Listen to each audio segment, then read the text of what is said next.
Wallace Industrial Tools and Supplies knows Southern Illinois. Located in West Frankfort, they're your Milwaukee superstore with over 8,000 square feet. Wallace Industrial Tools has the largest selection of Milwaukee within a 2-hour radius. Find power tools such as drills, saws, lights, shop vacs, and more with pricing lower than you'll find anywhere else. That's Wallace Industrial Tools and Supplies in West Frankfort.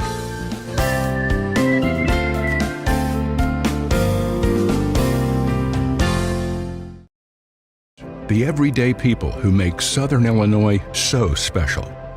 The ones who make sacrifices every day for their families and their community. These are the people who make us proud of what we do. You see, when a person from our community gets injured in an accident, there is someone at an insurance company far away from here whose job it is to minimize your injury, to make their corporation money. For them, you're just a claim number. For us, well, I guess you could say it's personal. We are fighting for the people of Southern Illinois each and every day to restore what was lost. We are Sam C. Mitchell and Associates, and for us, it's personal. Kids Corral is a licensed child care center and preschool serving children from 6 weeks to 12 years old in West Frankfort and beyond. Owned by FCHS 1989 alumni Gina King and 1992 alumni Kristen Cass, Kids Corral is located at 218 South Horn Street in West Frankfort. Call them today at 618-937-4700 for more information. Kids Corral, proudly taking care of the next generation of Redbirds since 1998. IBI Management manages over 2.5 million square feet of industrial storage warehousing and office space in Illinois, Indiana, Tennessee, Ohio, and South Carolina with 64 tenants. Feel free to contact them for any management needed for your property. Reach out with any questions to Bobby or Iris Kazadi at 618-218-5995 or 618-218-2456. For any of your commercial management, IBI Management is here for you. Ask Melissa Walden about Shelter's auto, home, and life options. Call or text at 618-937-2092. Plus, use the My Shelter app to pay your bill, file a claim, proof of insurance, policy documents, go paperless, and more. Melissa Walden, Shelter Insurance in West Frankfort. Looking for a dealership where you're treated like family? Come to Weeks Chevrolet GMC, where from sales to service, they put you first. Their friendly staff will help you find the perfect vehicle that fits your needs and your budget. Whether you're looking for a new or pre-owned car, truck, or SUV, they've got it all. Visit them online at gregweeks.com or call 618-937-2000. Weeks Chevrolet GMC, right on the price, right off I-57. Looking for a place to come out and enjoy one of the hidden treasures of Southern Illinois? The Frankfort Community Park is a 64-acre gym located in West Frankfort with 10 softball and baseball fields, 12 outdoor shelters, tennis courts, basketball courts, and a pond, as well as beautiful playground equipment for children of all ages. The park has plenty of open spaces to explore, and its serenity and beauty is second to none. The Aquatic Center has an indoor pool, weight room, basketball courts, and an event center. The Frankfort Community Park has something for everyone to enjoy. Come visit the park, and we promise you won't be disappointed. WP Dumpsters is West Frankfort's premier roll-off dumpster service, offering 14 cubic yard containers that are perfect for small DIY projects all the way up to larger home remodels and everything in between. With competitive pricing and top-notch customer service, WP Dumpsters is your Southern Illinois roll-off specialist. Book your bin online today at WPDumpsters.com or call 618-218-0623. Owned and operated by former Redbird Dalton Woolard. Looking for a reason to try the new $5 meal deal at McDonald's? Here's 1, 2, 3, 4, and the price makes 5. So much. That's everything you get with the new $5 meal deal at McDonald's.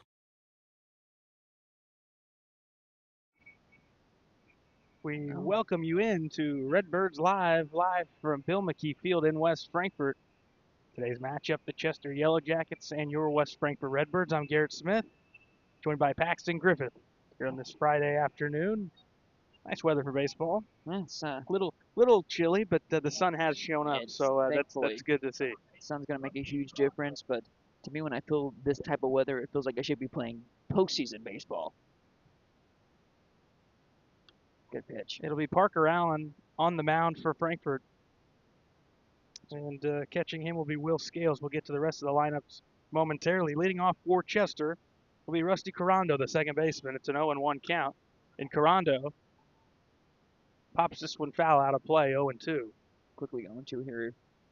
Certainly in the rocking chair here for a leadoff hitter, you would like to see your leadoff guy get at least 6 or 7 pitches there, but down 0-2, you could really go anywhere here. And Allen's curveball was looking pretty sharp there in the warm-up, so we'll see if that carries over here. The 0-2 pitch below the zone, ball 1.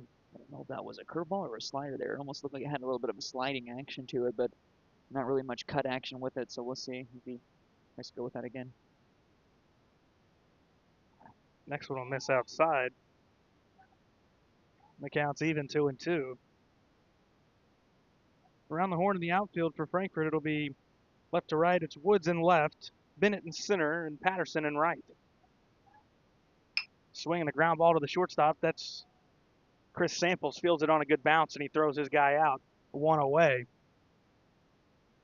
Here in the top half of the first. That's as easy as it'll get there for an infielder there. So one nice thing about having a grass infield there, the ball bounces right off there perfectly. Pretty much a can of corn there for Samples.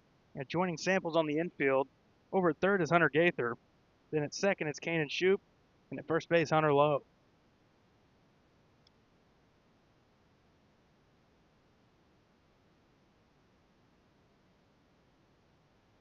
Digging in here is Trey Peters, the Parker Allen's counterpart to start this ball game. He'll be on the bump in the bottom half. And it's 2-0 to the left-handed hitting Peters. Peters is in the good spot here. Looking for one pitch in one spot. He'll swing and foul it back. There's a lefty there. That's part of the zone there you don't get to see very often. You would like to take advantage of that pitch there. That was a place to do damage there. So you'd certainly would have liked to take advantage of that. But 2-1 here. Now you've gotten yourself back in it. And Rick Horton would say this is the swing pitch. The 2-1, swing and grounded right back up the middle for a single. It's a good at-bat there for Peters. And you fall behind to a guy up in the top of the zone. A lot of times they'll make you pay, and that was a hard hit single right back where it came from. Yeah, didn't try to do too much there and really had control of that whole at-bat and found himself with a single up the middle. As you're right on. This is the shortstop, Alex Blackley. He'll bat with 1 away and 1 on. This pitch behind him to the backstop. Runner advances 90 feet. Certainly not a good start here after that. You give up a base it up the middle and then immediately throw a pitch way to the backstop there. Giving your best Rick and Keel impersonation. We get a pinch runner here for the pitcher. Number 23. Gage Lynn coming in. Any relation to Lance? I don't know. I'll find out. I'll get my guys on that. We'll figure it out. So Lynn at second. Bleckley in the box. He'll take a strike. it's a good pitch there. You'll take that. Hopefully, continues with that zone all day, and you can find some success. But Chester here, you'd like to get a nice lead early here on a cold day, and if you're the Redbirds, you certainly don't want to give up any runs here. Get the offense going after a tough 1-0 loss yesterday. Good pitch. Had him fooled, out ahead. A ball and 2 strikes. Was a Yachty-like swing there, the one-handed swing. Somehow he'd stay in there and make contact half the time. He'd shoot that over the first baseman's head. 1-2 to Bleckley. Swing and a miss. Off-speed pitches were really on point there, that at-bat there, and you can continue to find success with your off-speed pitches like that today. You should have a good day on the mound. That same pitch, but a better location as he left it off the plate outside, and Bleckley had no chance when he waved at that one. 2 away for Ethan Colvis, the third baseman. And that was one of the first off-speed pitches we've seen today that really actually breaks off the table. Nice. Scales behind the dish, who drops to prevent Lynn from moving up another 90 feet. That's the hardest pitch to block in baseball, is a fastball spiked in front of home plate. It's not fun either. Wind is intensifying here. Hard to believe it was 90 yesterday. Allen checks his man, comes to the dish, and misses well above the zone. 2 balls, no strikes. Yeah, that is the region we live in, man. Yeah, it is. The Midwest. Extreme weather one way, and then you get it the other way. Yeah. Bipolar as it gets. 2-0. Able to spin on it as Colvis. He's ahead 3 balls, no strikes. This, to me, this is an important out here. Obviously, you're down 3-0, but you really want to make sure you get out of this top half with no run scoring. You're coming off a game yesterday where you didn't score a run and lost 1-0. You'd like to get up there with the bats going with a chance to take the lead early. See if he's got the green light here. He does not. He's taken all the way. Strike 1. Yeah. 3-1 here. You're looking for one pitch in one spot. I'd look fastball, and if you see nothing that doesn't look like a fastball, just go ahead and spin on it. 3-2 here. Soft speed hasn't looked good this at bat. Oh, that'll hurt. Yeah. Allen spins, trying to keep the runner close, and threw it right into Lynn. That prevented it from going to the outfield. On a day like today, you do not want to get hit by a baseball like that. And that got him right in the kneecap as soon as it was thrown there, and he's going to be feeling that. One way to get a pinch runner off his game, hit his knees. Unintentionally, but yeah, he seems to be pretty shaken up. I mean, yeah. It's a cold day, especially when you're going from 80, 85 yesterday. You're not used to the heat. You get a really hot day like you did, and then today it's like, oh my gosh, you woke up and it's October.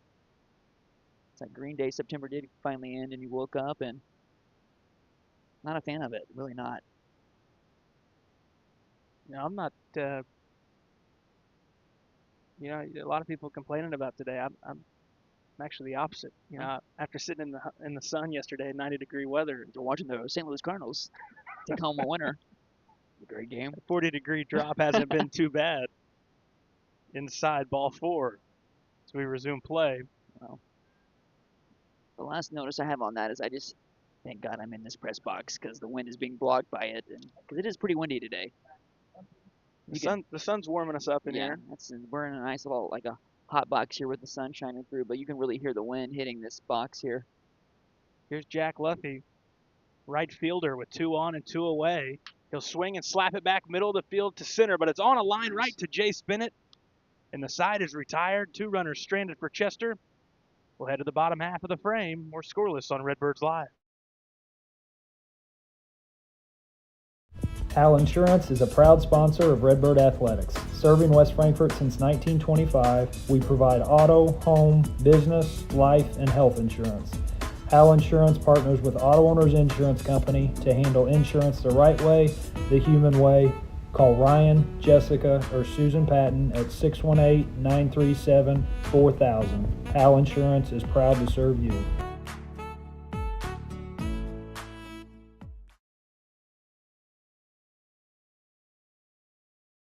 Big jobs on big properties demand a big side-by-side. A side-by-side like the first ever Honda Pioneer 1000 Deluxe Crew.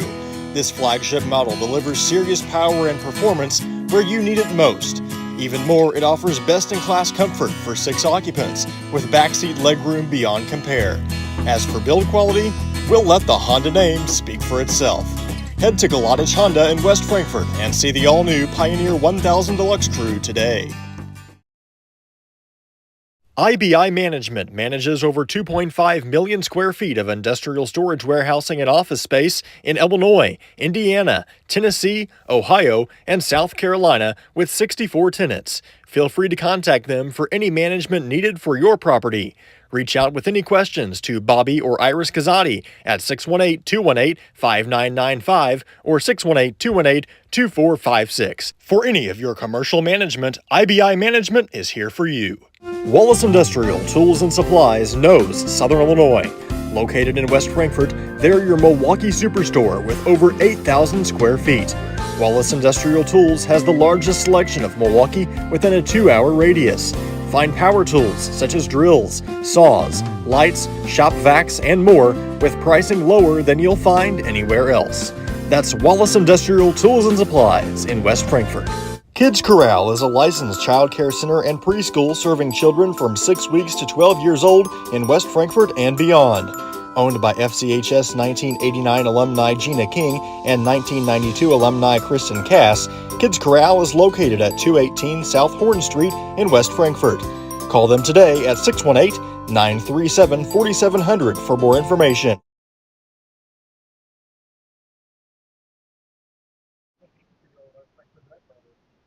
So the Redbirds allowed a little bit of traffic there in the top half of the frame, but they get the important thing done. That's put up a 0 in the first. Now their chance to score first in this contest. It'll be Kanan Shute followed by Chris Samples and Chase Patterson. So a minor shift in the lineup. We see everyone 2 through 8 or 2 through 9 slide up one spot. Bennett gets pushed from 1 down to the 9. We'll see in the difference here today. Then it'll be after the Shute, Samples, Patterson, then it's Scales, Allen, Gaither, Lowe, Woods, and Bennett. It's an 0-1 count for the Redbird leadoff man, Kanan Shute.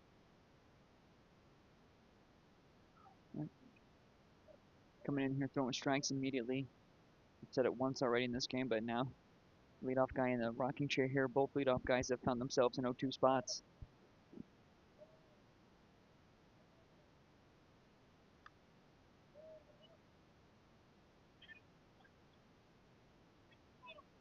I agree with the coach, because I was getting kind of annoyed already. 2 drop balls here after the first 3. This is any indication it's going to be a really long game. Laying off. Ball 2.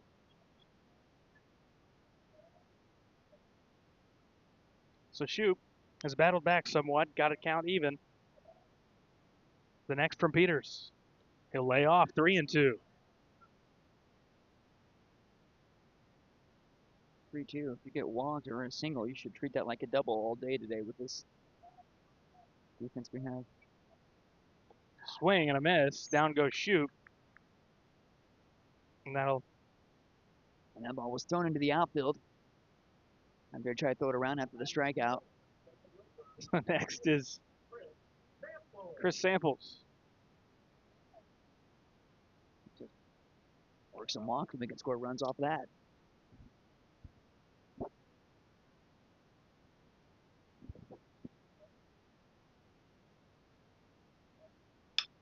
Samples will ground one left side, and that's going to squeak through the hole for a 1-out single.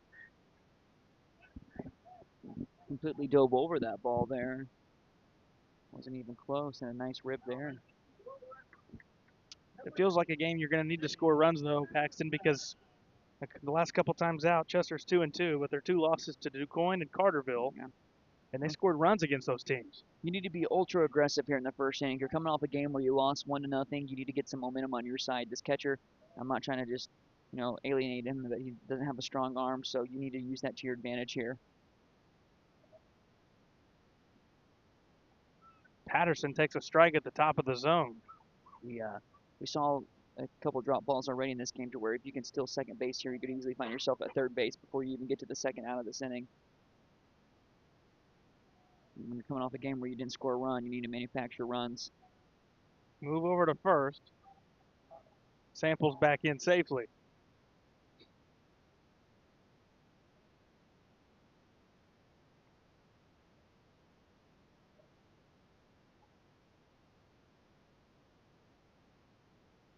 Patterson takes one right down the middle, strike two. 0-1 curveball there. That would have been the perfect pitch to run on, even if this kid is quick to the plate. I think you still have enough time to have a Thanksgiving dinner before you take a slide in the second. Samples back easily.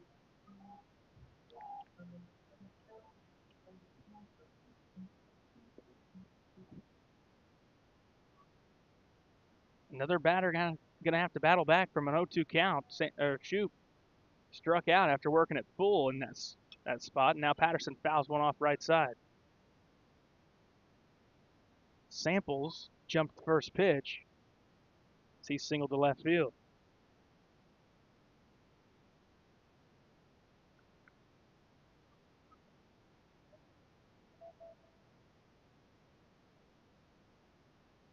The 0-2. Outside and a delayed steal, and the catcher, Johnny, had no idea until it was too late. I would have liked to have seen that before your hitter gets to 2 strikes, but thankfully you get over there before you get to 2 outs in this inning, so base hit could certainly score a run here. Pass ball will get him moved 90 feet away from the plate, so. There's a big gap on the ground on the right side. Yep. Patterson will fly one to center. I tag up. Drifting back, the center fielder play is made, and moving is Samples. There'll be a play at third, and he's safe under the tag. Good jump there, and that might be nothing, or you might not seem like anything, but now you find yourself 90 feet away from home plate, and a pass ball or a wild pitch, and you could easily find yourself up 1-0 here, and that's one more run than you scored last night. So, you know, you really just want to kind of see a run on the board for yourself here after a tough loss yesterday.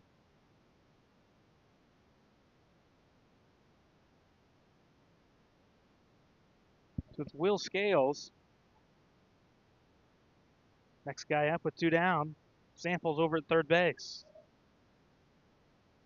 He'll take outside for a ball. Kid certainly likes to work away a little bit more. All of his pitches tend to go to that side of the plate. So if you're a Redbird, you'd like to keep that front shoulder in, stay in, and just go wherever the pitch is located.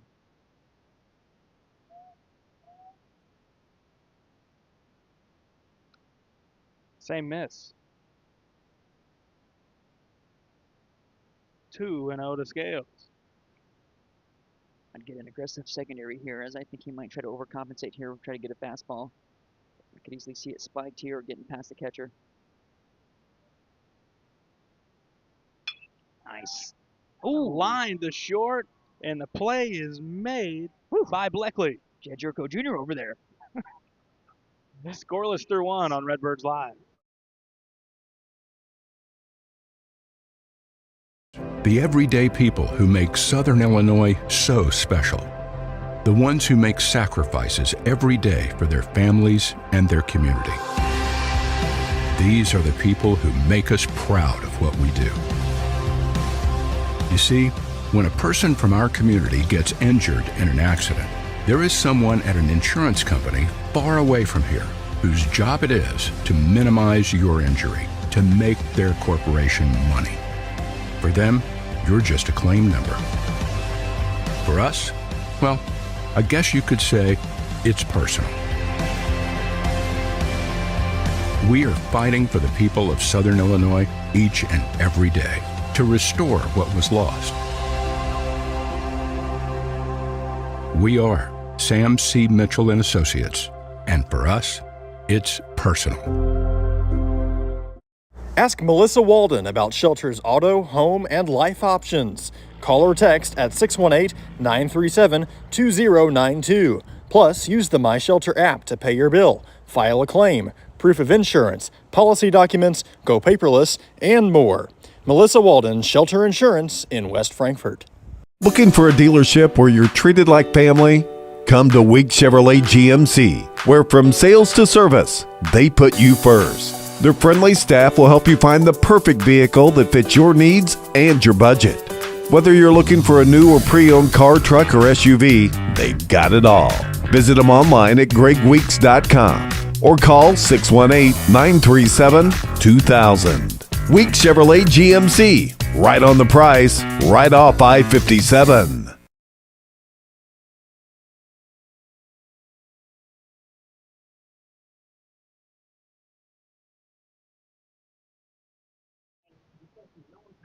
Through one inning of play, both teams offensively with a chance to score.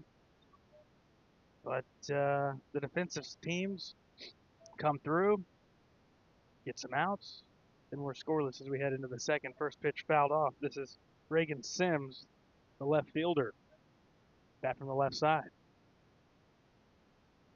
A day like today, with it being kind of chilly and cold, when I would catch, it was my favorite type of day to be a catcher because I would call a lot of fastballs. Work ahead in the zone. It's really cold and windy. The ball's not going to be flying out, and just kind of let the team put the ball in play and make the plays behind them. Allen bounces this one in. Ball on a strike. As you can see the flag from the camera angle, it's blowing in pretty aggressively already, so anything in the air is going to be caught. You should be, at least, and you'd like to just work ahead and let your defense work.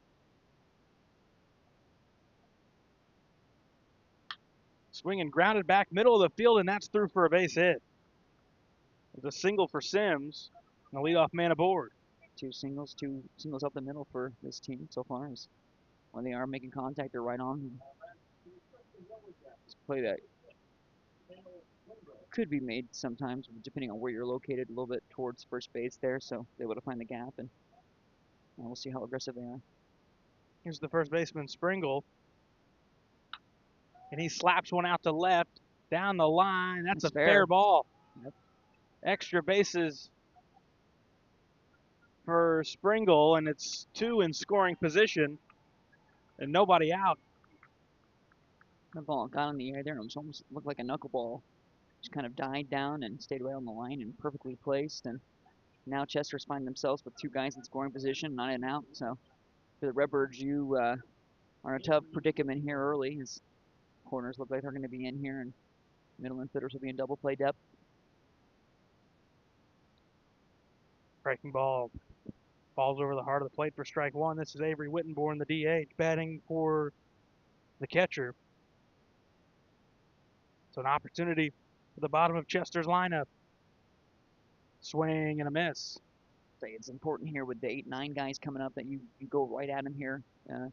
You'd like to get to that top of the order with 2 outs, and you feel like you've made some successful movement here in this inning. The next. Down and out, ball 1.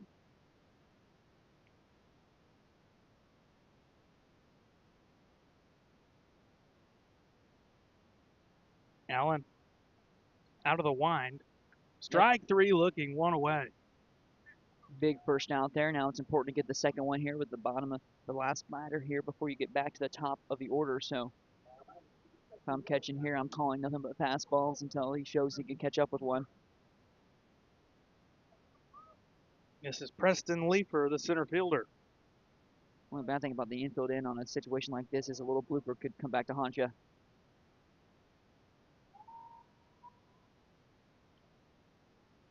Type of ball that could be caught with regular depth could easily become a real headache in a situation like this with how could deep, drop on the lip of the grass even. How deep your outfield is compared to your infield. Showing bunt, and it'll trickle off foul to the left side.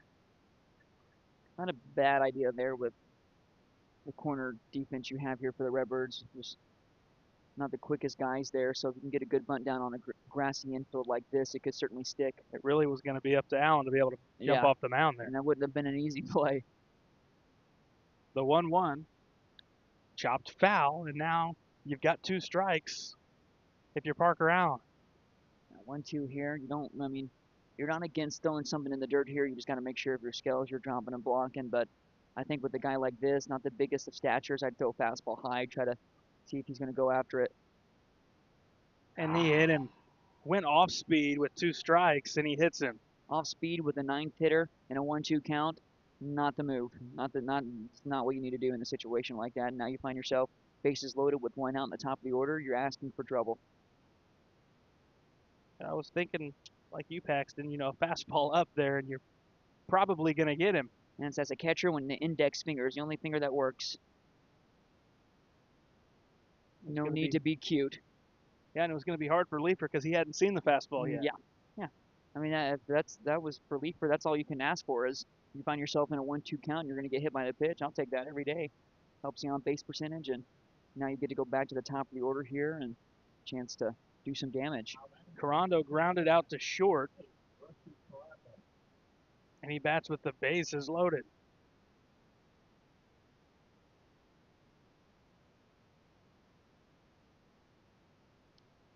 And unfortunately, with the corners in like we see him, the ball down the line could clear the bases easily. Especially if this hitter's able to go oppo. Could run till tomorrow. Grounded slowly to short, and Samples can't field it. They should score 2 here. They're going to. Don't throw it all the way in because the runner will go to second, and that's why you don't throw it all the way in. Little things like that will come back to haunt you. Now, instead of a ground ball, but the possibility of getting a double play and out of this inning with only 2 runs scoring, you've got 2 runners in scoring position with 1 out, and the guy who got the first hit of this game is up to the plate now. That's Trey Peters. It's a 2-0 Chester lead. Little things. Still second and third for Chester. May not seem like a lot in the moment, but little things like that can extend innings and can make things really difficult for you to come back in a game.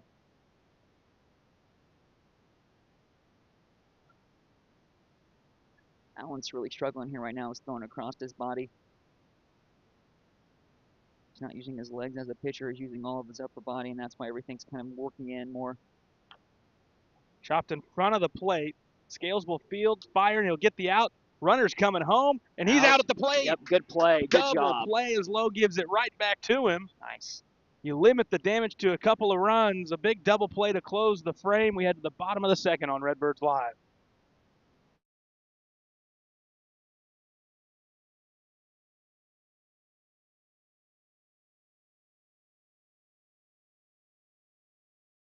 Wallace Industrial Tools and Supplies knows Southern Illinois.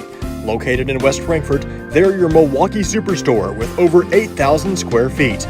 Wallace Industrial Tools has the largest selection of Milwaukee within a 2-hour radius. Find power tools such as drills, saws, lights, shop vacs, and more with pricing lower than you'll find anywhere else. That's Wallace Industrial Tools and Supplies in West Frankfort.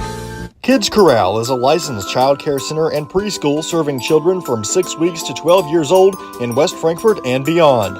Owned by FCHS 1989 alumni Gina King and 1992 alumni Kristen Cass, Kids Corral is located at 218 South Horn Street in West Frankfort. Call them today at 618-937-4700 for more information. Kids Corral, proudly taking care of the next generation of Redbirds since 1998. IBI Management manages over 2.5 million square feet of industrial storage warehousing and office space in Illinois, Indiana, Tennessee, Ohio, and South Carolina with 64 tenants. Feel free to contact them for any management needed for your property. Reach out with any questions to Bobby or Iris Kazadi at 618-218-5995 or 618-218-2456. For any of your commercial management, IBI Management is here for you. Ask Melissa Walden about Shelter's auto, home, and life options. Call or text at 618-937-2092. Plus, use the My Shelter app to pay your bill, file a claim, proof of insurance, policy documents, go paperless, and more. Melissa Walden, Shelter Insurance in West Frankfort.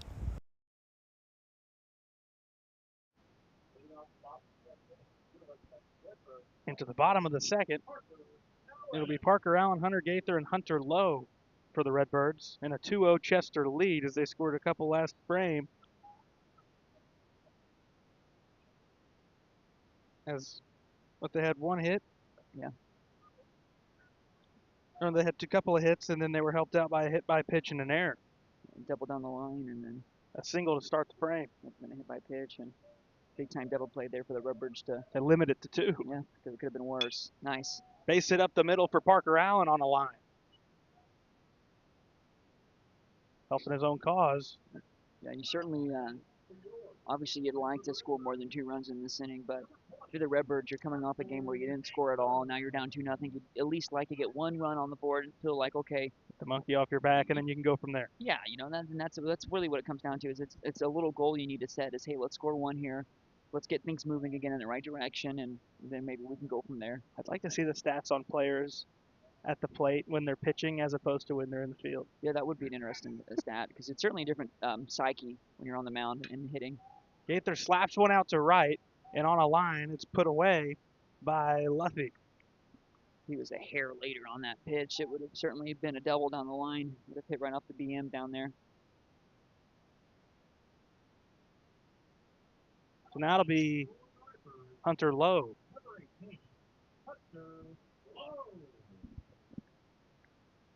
A good first game this season. A couple hits, drove in 4. The last time they played at this field, so we'll see if Lowe can keep that magic up here in their 17-0 rout to Carmi White County. A football game. Check on Allen, he's in easily. Yeah, certainly, you know, Chester has a catcher you can run on, but you've also got to make sure you're not getting too big of a lead to where you get yourself picked off, because I'm sure these pitchers are used to having to pick off quite a bit throughout a game. Peters, you know he's going to have a decent move. Yeah. This one just tails off the plate, ball 1. Not a bad pitch at all. Yeah, not bad at all. Broke a little late. It would have broke a little earlier. It could have certainly been a problem. Might like that one with a strike or a couple instead of first pitch. Yep. Might get one more snap to it, and it could be a problem. Down in the dirt, and Allen's going to have second base easily. Should be able to do that every time you get a runner on base. It should be as soon as you get to first base. If you haven't stolen and gotten a second by the 3rd pitch, you've got problems. I mean, that's really what it should be. The daylight today, and this catcher, his throws get a lot of airtime with the wind blowing. That's certainly should be music to your ears if you're a runner.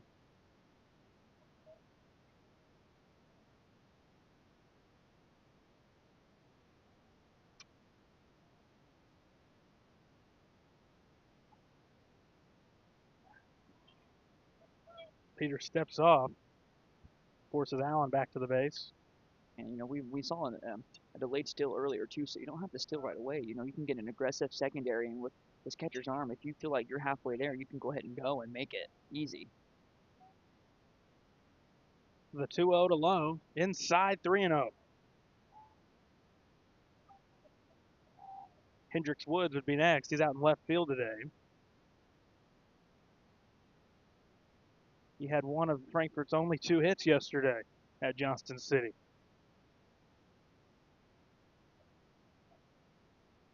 Lowe taken all the way, 3-1.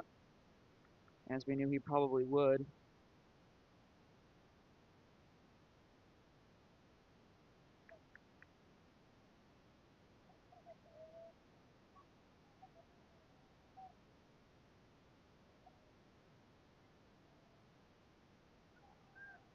Allen's taken off for 3rd, and he's thrown out.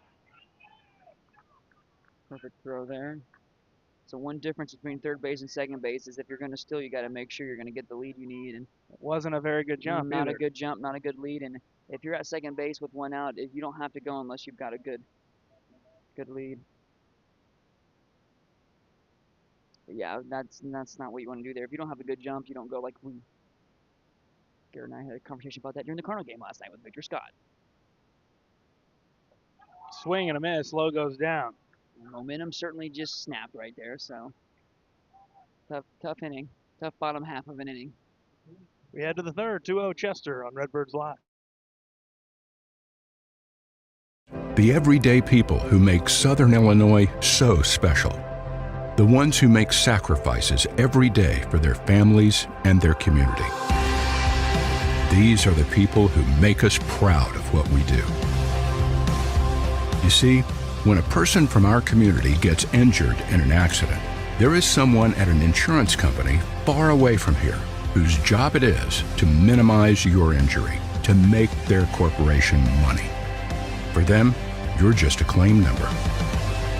For us, well, I guess you could say it's personal. We are fighting for the people of Southern Illinois each and every day to restore what was lost. We are Sam C. Mitchell and Associates, and for us, it's personal. WP Dumpsters is West Frankfort's premier roll-off dumpster service, offering 14 cubic yard containers that are perfect for small DIY projects all the way up to larger home remodels and everything in between. With competitive pricing and top-notch customer service, WP Dumpsters is your Southern Illinois roll-off specialist. Book your bin online today at WPDumpsters.com or call 618-218-0623. Owned and operated by former Redbird Dalton Woolard. Looking for a place to come out and enjoy one of the hidden treasures of Southern Illinois? The Frankfort Community Park is a 64-acre gym located in West Frankfort with 10 softball and baseball fields, 12 outdoor shelters, tennis courts, basketball courts, and a pond, as well as beautiful playground equipment for children of all ages. The park has plenty of open spaces to explore, and its serenity and beauty is second to none. We welcome you back. Here's we start inning number 3 in the first pitch. Off speed outside to Alex Bleckley. The crucial top half here. You want to get the bats back up here after a heartbreaker of a bottom half there. Allen falls behind 2-0 here. You found yourself with a runner in score position. You felt like you were going to have some momentum there to maybe get one back, and then all of a sudden, that inning's over. We'll take that call all day long because that was a pretty high fastball. If you're going to get that call, you got to use it to your advantage.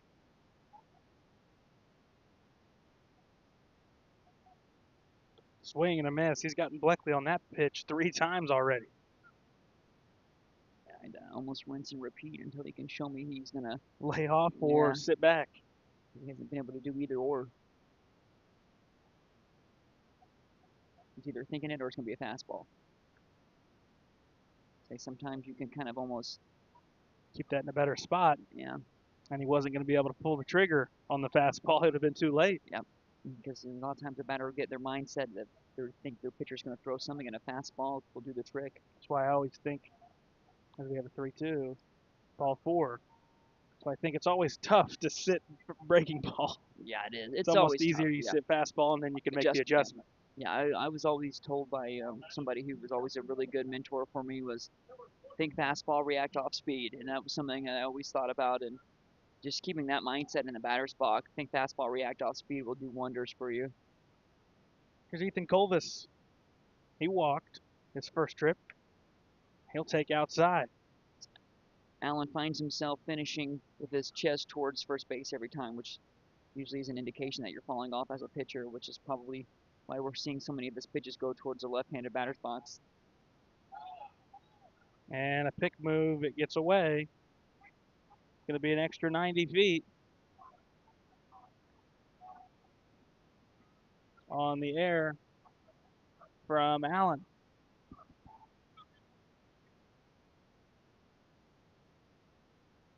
Certainly feels like for the Redbirds here, we need to find some momentum or some life here. It feels like there's not much life on the field right now. You can feel Chester's got some momentum, but really no energy here for the Redbirds.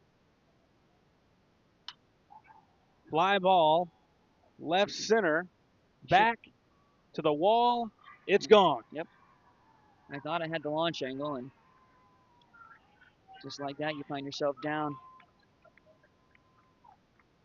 4-0 after a 2-run bomb. Great job of letting the ball travel. Beautiful swing through his hand right at the baseball, and nothing better than a home run as a hitter. And momentum certainly now is not on the Redbird side as it wasn't before this inning started, but from a baseball standpoint and a vibes feeling, Garrett, you know, you went from, I know I just mentioned it a second ago, but you went from having a runner at second base with 1 out, thinking you were going to maybe get back down 2-1 to you're down 4 runs now, Garrett. And you haven't scored a run in 10 innings. Well, the Redbirds are desperate to make a change. They're already going to go to the bullpen as we're here in the top of the third. We'll take a breather on Redbirds Live.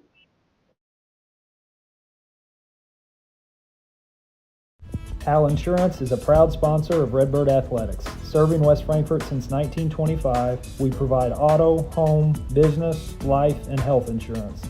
Hal Insurance partners with Auto Owners Insurance Company to handle insurance the right way, the human way. Call Ryan, Jessica, or Susan Patton at 618-937-4000. Hal Insurance is proud to serve you.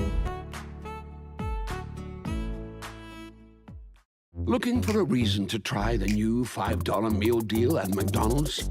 Here's 1, 2, 3, 4, and the price makes 5. So much. That's everything you get with the new $5 meal deal at McDonald's.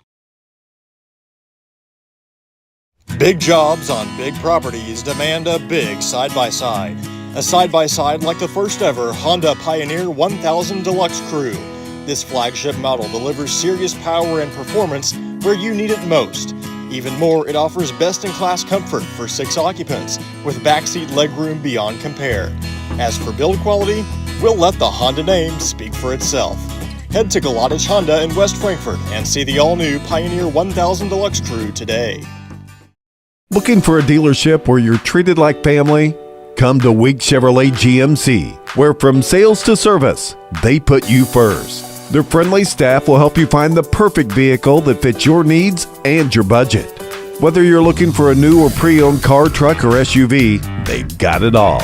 Visit them online at gregweeks.com or call 618-937-2000. Weeks Chevrolet GMC, right on the price, right off I-57.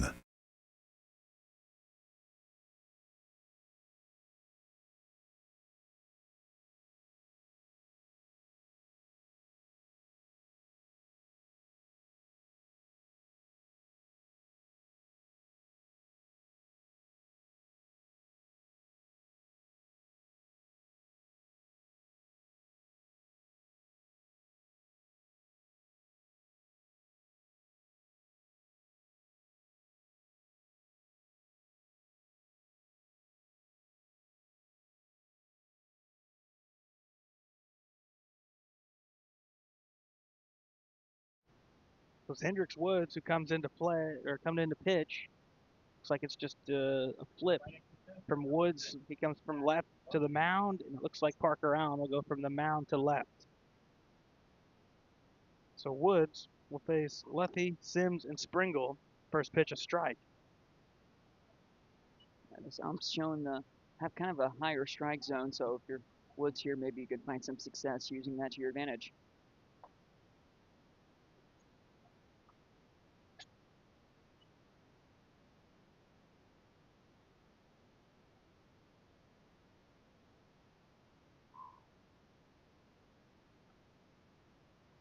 Woods floats one in for strike 2.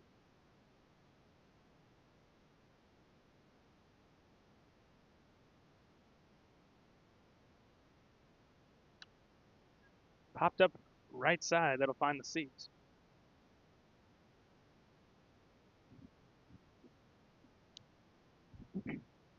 1-2 here. You want to make sure you can try to get him out here and get out of this inning as quick as you can. Momentum is certainly on Chester's side here. Swing and a high pop up to shallow center. Bennett racing in. He'll put it away for out number 1. That's one good thing about the wind today. Of any ball in the air, you're going to have some time to react. But I was a little nervous there as Bennett's first few steps were back, but able to react quickly. And he's got the speed to get there. Here's Sims. He led off the second. The single back up the middle of the field. He'd come around to score Chester's first run. You'll watch this one float in, strike 1.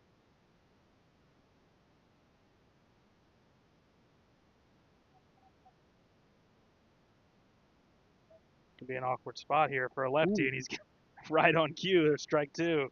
I was going to say, he almost leaned into that pitch there. Just talking about how awkward a lefty on the mound can make a lefty in the box. And Woods in a rocking chair here. 0-2 on Sims, and sometimes these guys' first step will be out. And Sims will fight one foul out of play. I'm saying as a lefty, when you're facing off against a lefty, you want to, obviously it doesn't happen very often, but you want to really just kind of really track the ball all the way in and go with the pitch because they're going to work away more than anything. Swing and a miss. Scales will pick it up, fire to first to complete the drop third strike, 2 away.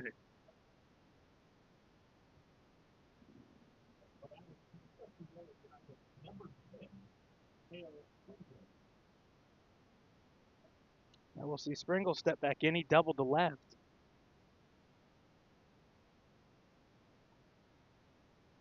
He's taking the dirt for ball 1.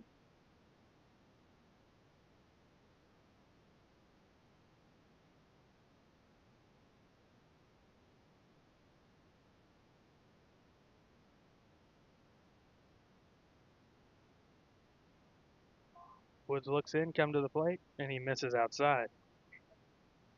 Pitch looked like it was going to be way out and did break a little bit towards the zone there, so not a bad pitch if you can get on top of it more if you're Wood here, and can be important as a lefty.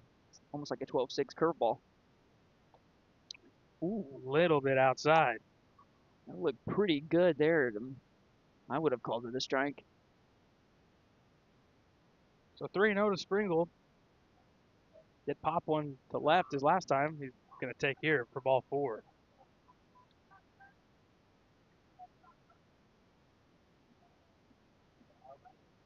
So you got the number 8 hitter here, and he struck out his last time. So if you're Woods, you kind of just want to go right at him here.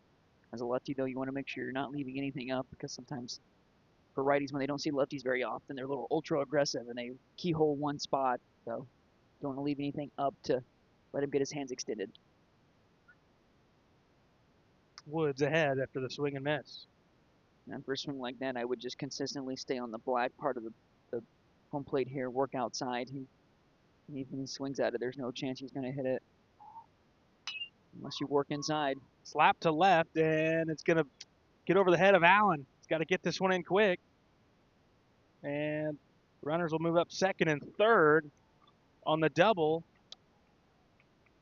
as he left that one over the center of the plate. Yeah, you can't throw a pitch to an inside-outside hitter. When a guy swings it at a baseball on the outside part of the plate and makes it look like he's swinging a sword, you don't want to throw inside. You're just asking for problems, and that's what happened right there. He wasn't even close to hitting that last pitch, and then you throw him a pitch that is a can of corn for a hitter like that. So another lefty-lefty matchup. Here's Leifer, and he'll take strike 1. Leifer fell behind to Parker Allen his first time up, and then bailed out, was hit by a pitch. Yeah, nothing better than being down 1-2 and then getting hit by a pitch. Makes you feel a lot better. So it stays below the zone. If you're pitching here though, you feel good about that pitch because you did fool the hitter. You can certainly see he was fooled there, so you could either throw it again or come at him with a fastball here. I don't think he'd even come close to hitting a fastball. Swing and a miss. Tied him up inside. A ball and 2 strikes. Got to leave those runners out there. Yep, I would almost throw another fastball here as he didn't start a swing until it was already in Scales' glove. No reason to speed his bat up by throwing him something off speed. The 1-2. That hit him again. Atlanta. Deja vu. So 2 innings in a row, Leifer is hit on a 1-2 pitch to load the bases. And it's the number 9 hitter. It's not what you want to do. You certainly cannot do that. You're not going to win many ball games when you're hitting the 9 hitter. So now it's Carando as things have gotten interesting. Woods retired the first 2. Now it's 7, 8, 9 has reached. Carando takes a strike. It's a good pitch. And a good take there. You could kind of tell he was probably taking the whole way here. You got to make sure you're not leaving anything up here. Pops it up right side, low over in foul ground, and he makes the play. So you strand the bases loaded, but 2 cross the plate before that. 4-0 Chester on Redbirds Live. IBI Management manages over 2.5 million square feet of industrial storage warehousing and office space in Illinois, Indiana, Tennessee, Ohio, and South Carolina with 64 tenants. Feel free to contact them for any management needed for your property. Reach out with any questions to Bobby or Iris Kazadi at 618-218-5995 or 618-218-2456. For any of your commercial management, IBI Management is here for you. Kids Corral is a licensed child care center and preschool serving children from 6 weeks to 12 years old in West Frankfort and beyond. Owned by FCHS 1989 alumni Gina King and 1992 alumni Kristen Cass, Kids Corral is located at 218 South Horn Street in West Frankfort. Call them today at 618-937-4700 for more information. Kids Corral, proudly taking care of the next generation of Redbirds since 1998. Wallace Industrial Tools and Supplies knows Southern Illinois. Located in West Frankfort, they're your Milwaukee superstore with over 8,000 square feet. Wallace Industrial Tools has the largest selection of Milwaukee within a 2-hour radius. Find power tools such as drills, saws, lights, shop vacs, and more with pricing lower than you'll find anywhere else. That's Wallace Industrial Tools and Supplies in West Frankfort.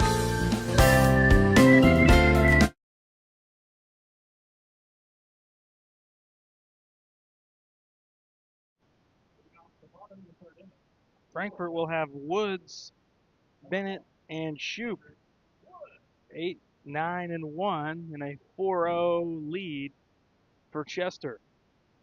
You don't have to get them all back here, but you'd certainly like to get 1 or 2 runs here to just get some momentum as you're going on 10 innings here without scoring a run.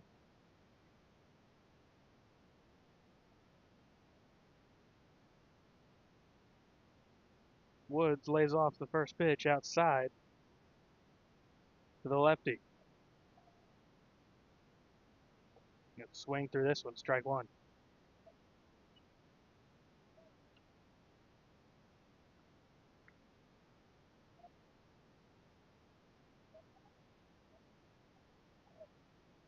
And Woods behind 1 and 2.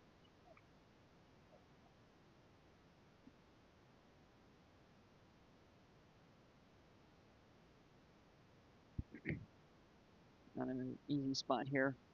They have to battle. Think fastball react off speed in a really bad spot here.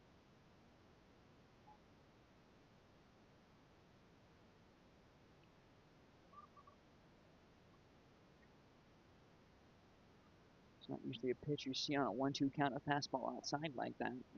Well, that's where you got Woods to go after it the pitch before. Yeah.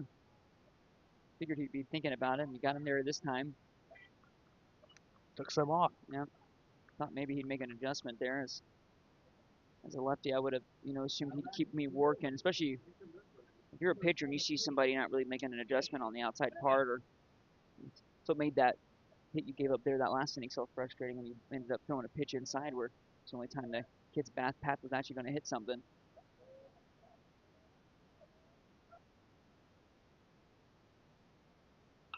Bennett will bunt one down the third base line. Field fire, Out. he's out. Yep. Good call. Got him by a step.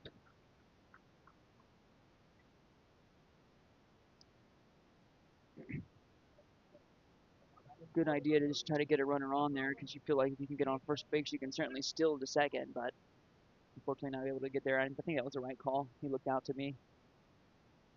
Got to the Beat him by what, half a step Yep. maybe? While he was still in the air, right when he was coming down on the bag was when it hit the back of the first baseman's mitt, so good pitch. Now you're allowing Peters to get into a groove. Yeah, and he's pitching well. It's off speed, it's looking good, and he's got a 4-run lead, and he really hasn't been a whole lot of hard contact off him.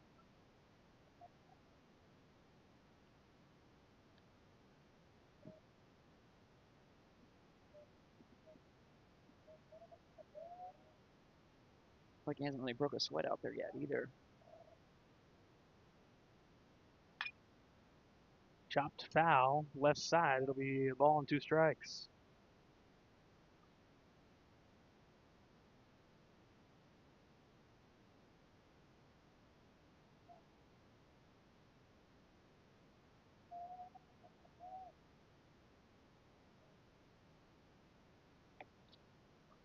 Just outside. It's a pitch he's called a strike more than once today. Chester wanted it. I think if you have a catcher who does a little bit of a better frame job, you probably get the call. Shoop smacks it out to right center, and Double. that's going to be over the head of the center fielder. Terrible route. Extra bases for Shoop. He's Uh-oh. thinking 3, Yep, and he's he'll got get there. Not the greatest relay. Say a good relay would have possibly gotten him there at third. And honestly, a good route to the baseball would have been a catch out there, but take advantage of it with the wind blowing in, and now you have a chance to at least get one here, and that's what you really need more than anything if you're the Redbirds. Just see one run come across as you're going on 9 innings and 2 outs without scoring a run. And here's Samples. He singled back in the first through the 5-6 hole on the left side. Jumped it on the first pitch. Take this one. Block from Johnny behind the plate prevents Shoop from coming in. If I'm Shoop here, I'm getting a very aggressive secondary lead. We've seen this catcher's arm, even if he does try to throw to third. As soon as I see him throw to third, I'm running home because you're going to score no matter what, even if he does make that throw to third with how weak that arm is. Down low, 2 balls, no strikes. Got to try to find a way to manufacture a run here. Certainly, if you can't, you found some struggles here with the offense lately. So, got to find ways to Any score. way you can do it. Yeah. So if you get aggressive secondary, you can certainly score. Even if a ball scoots away a little bit. Yeah. There are so many things that can happen with a pass ball, a wild pitch, and like I just mentioned, like you almost want to have this catcher throw the ball to third base because you would score easily. You have to tell a Shoop, make sure he throws the ball. Don't let him pick you out. You think of takes coming here if you're Samples. Yeah, should be. And it's a pumped in for strike 1. Tee shot right there, perfect pitch. 3-1. You don't want to be ultra aggressive now because after seeing a pitch like that, as a hitter, you're thinking to yourself, oh, I'd love to see that again, but you got to make sure you're going to get it before you do swing. And he did. 3-1. I don't know what else you could be looking for there.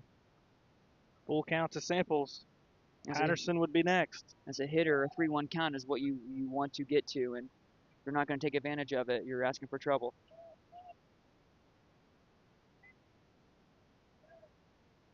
There you go. Smacked out to left center, and that one's going to get down and roll to the wall. Extra bases for Chris Samples, and Frankfurt's on the board. Samples 2 for 2 on the afternoon.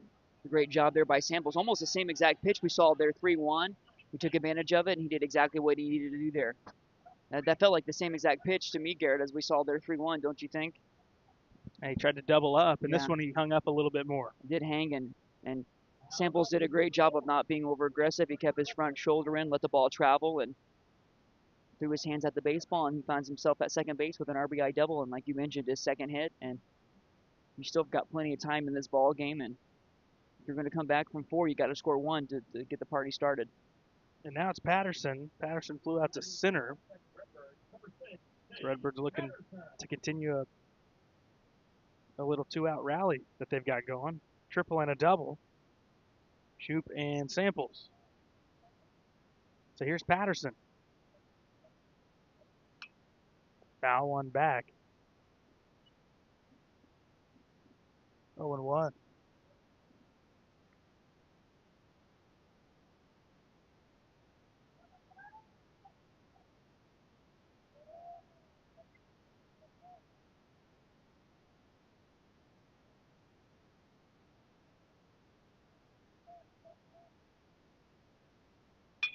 Patterson rocks one to second, knocked down, and the play's going to be made by the second baseman, Carando. We head to the 4th on Redbirds Live.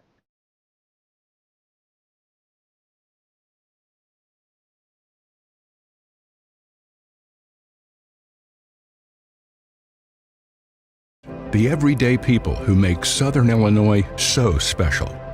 The ones who make sacrifices every day for their families and their community. These are the people who make us proud of what we do. You see, when a person from our community gets injured in an accident, there is someone at an insurance company far away from here whose job it is to minimize your injury, to make their corporation money. For them, you're just a claim number. For us, well, I guess you could say it's personal.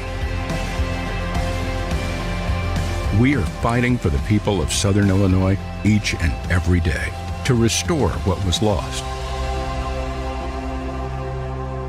We are Sam C. Mitchell and Associates, and for us, it's personal. Ask Melissa Walden about Shelter's auto, home, and life options. Call or text at 618-937-2092. Plus, use the My Shelter app to pay your bill, file a claim, proof of insurance, policy documents, go paperless, and more. Melissa Walden, Shelter Insurance in West Frankfort.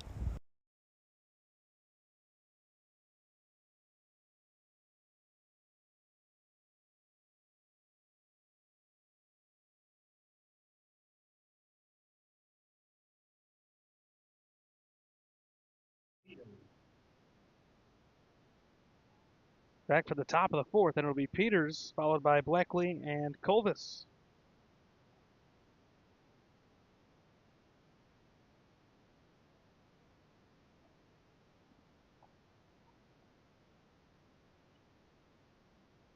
Count evens up, 1 ball, 1 strike.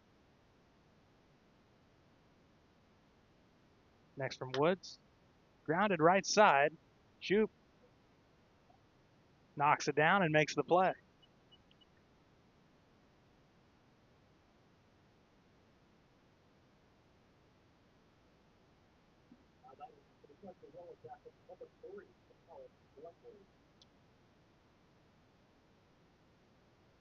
Next is Bleckley. Struck out and he's walked. Woods trying to settle in after his team scored their first run, and a ground ball back up the middle. A base hit.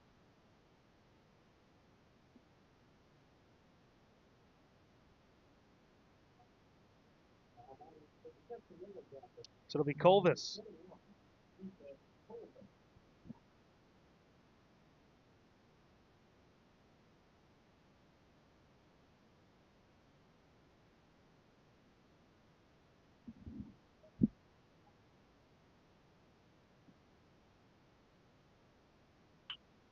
Chopper right back to Woods. He'll fire to second for 1 on to first, and they'll just get the force at second base. And Shoop was able to extend and make the play. You're happy you got one there at least, because sometimes a ground ball to the pitcher there is one of the toughest double plays. Every time I see that, I think of Randy Choate for the Cardinals back in the day.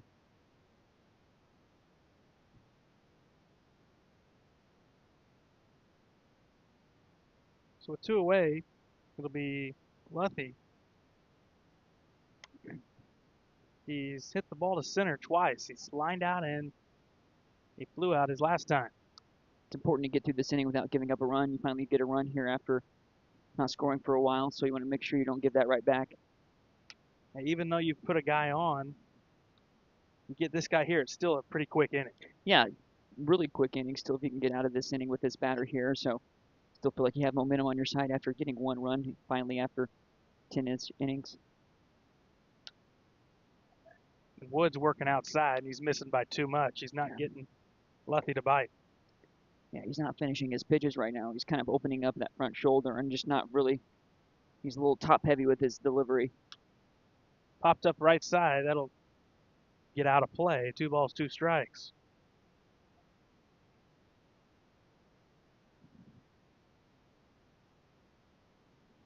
Two count with 2 outs here. Could go anywhere.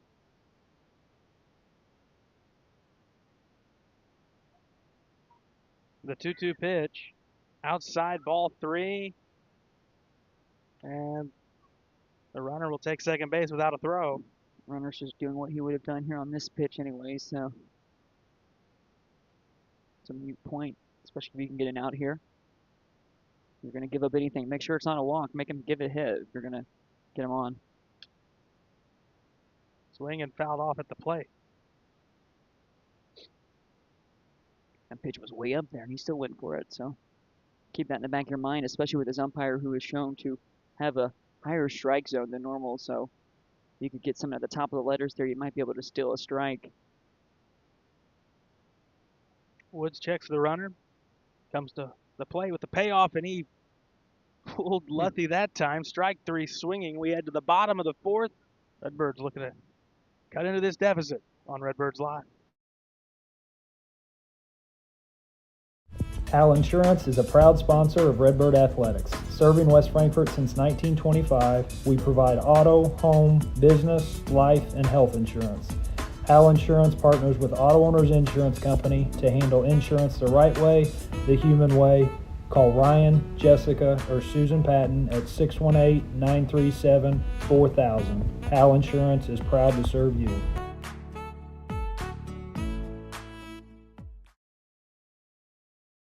Looking for a place to come out and enjoy one of the hidden treasures of Southern Illinois? The Frankfort Community Park is a 64-acre gym located in West Frankfort with 10 softball and baseball fields, 12 outdoor shelters, tennis courts, basketball courts, and a pond, as well as beautiful playground equipment for children of all ages. The park has plenty of open spaces to explore, and its serenity and beauty is second to none. The Aquatic Center has an indoor pool, weight room, basketball courts, and an event center. The Frankfort Community Park has something for everyone to enjoy. Come visit the park, and we promise you won't be disappointed. Looking for a reason to try the new $5 meal deal at McDonald's? Here's 1, 2, 3, 4, and the price makes 5. So much. That's everything you get with the new $5 meal deal at McDonald's.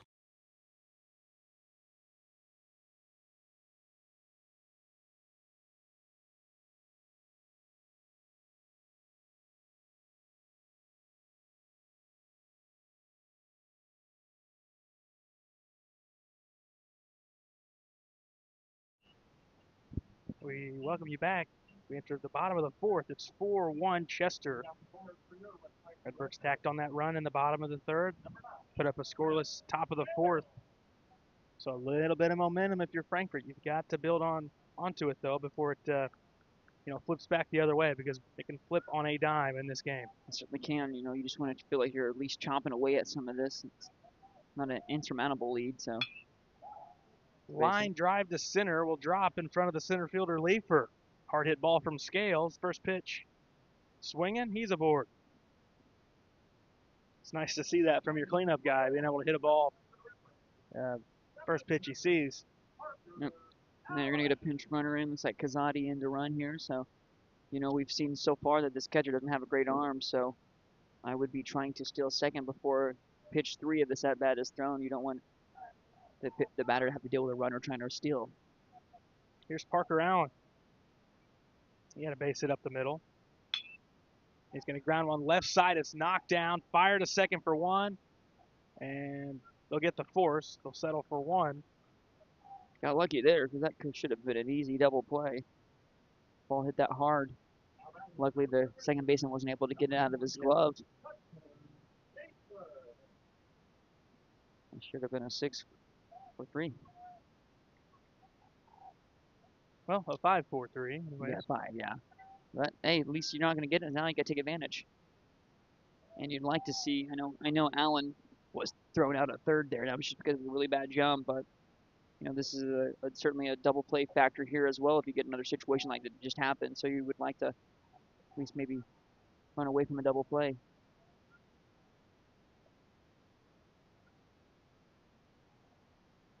Move over to check on Allen. He's safe. I just feel like some of our base runners and so far today are just not looking very aggressive over there on the base path, standing straight up almost, not looking like they want to do anything. Would give a little bit of credit to Peters. I mean, he's kept an eye on him, trying to keep him at bay a little bit, to negate a little, the fact that the catcher's had some issues. Terrible jump again. But a Got weak lucky. throw, and he's just in there. Yeah, terrible tag. Got lucky there. That may have been one of the worst tags I've seen possible. And I've seen a lot of tags in my life. You gotta take advantage of it. But again, if you don't have a good jump, don't go. I mean, it's that simple. No one's forcing you to go. You don't want to make this kid look like an all-star behind the plate when he's not with his arm. There's no reason it should be that close.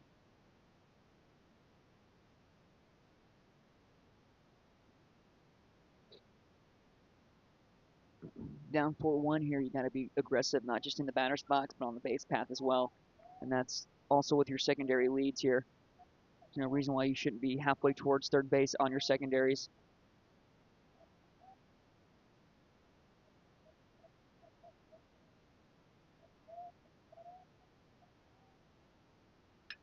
Gaither smacks it out That's a to right. base hit. That's going to get down.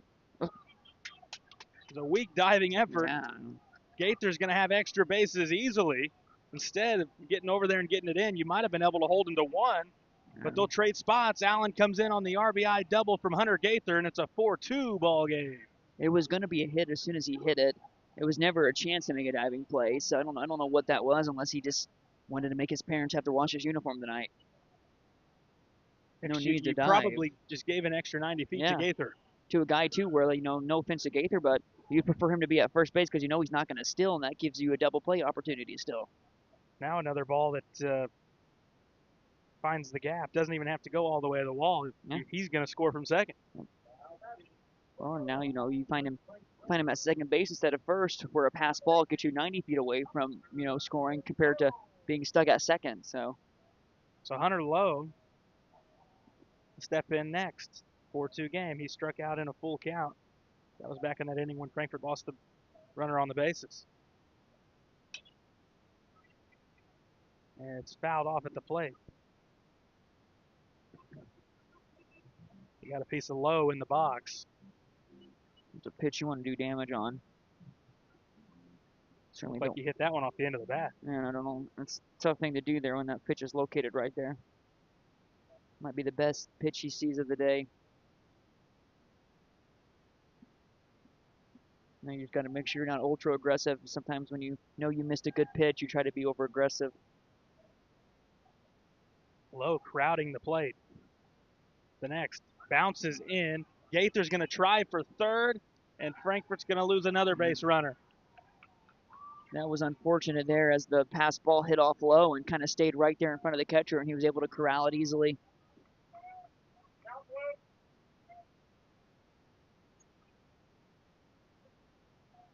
So that's now, earlier we talked about how Leifer was hit by a pitch twice in a 1-2 count to load the bases. Well, that's the second time Lowe's been in the box with a runner getting thrown out at third base.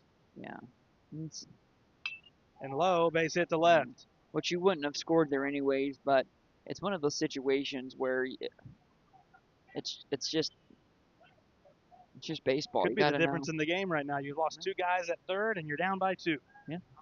There's been a few moments in the game where you could say that, and baseball is one of those sports where the little things come back to haunt you. And one of the cardinal rules of baseball is you got to make sure you see where that ball goes before you run. You can't just run and assume, especially if you're not the fastest on the base path. So next is Woods, and he takes a strike. And with Woods batting from the left side, Peters has lived on that outer black. I know we're only down 2 here, Garrett, but I feel like every time it feels like we're starting to get some momentum, we just run right into an out, and it's kind of frustrating so far in this one. Still plenty of time though. 0-2. He can go anywhere here down 0-2. He's kind of working him away again. What we saw that last time he faced him, and You probably more of the same. fastball outside here, and He's almost swinging. He's pulling his head out on his swings here. So if you're a pitcher or a catcher, you just work away because even if he does hit it, it's going to be a ground ball to second base, and an easy out. they go off speed, and it's chopped to first. Fielded by the first baseman, Springle, and he'll put out Woods for out number 3. We head to the 5th, 4-2 Chester on Redbirds Live.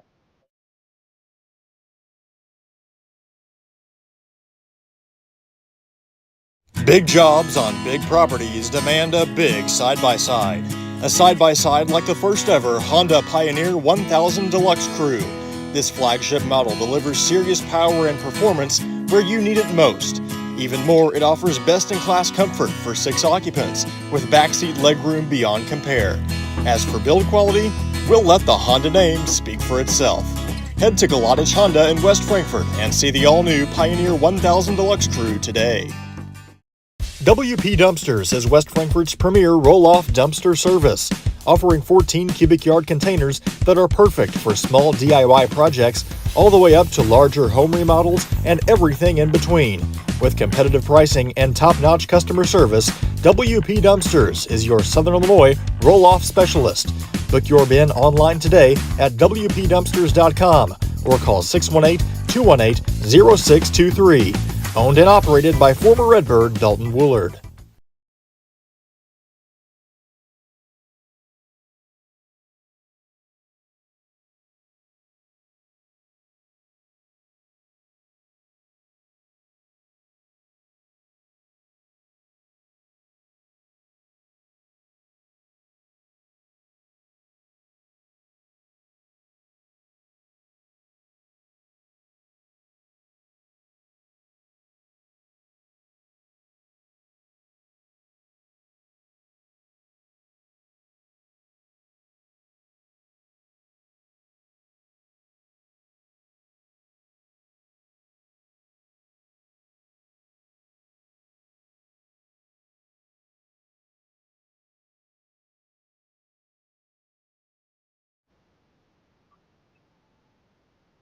So Redbirds inch a little closer. They get a run in the bottom of the fourth. It's now 4-2.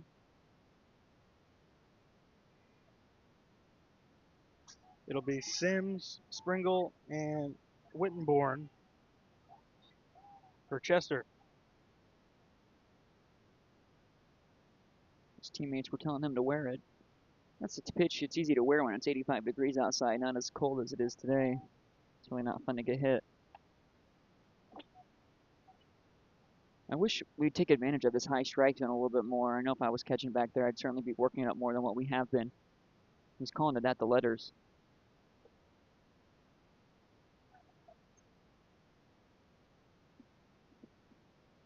Sims faced Woods earlier. He struck out swinging. And he's ahead 3-1. And you certainly don't want to give any runs back or let them get some type of momentum here after scoring one, and you're only down 2 now.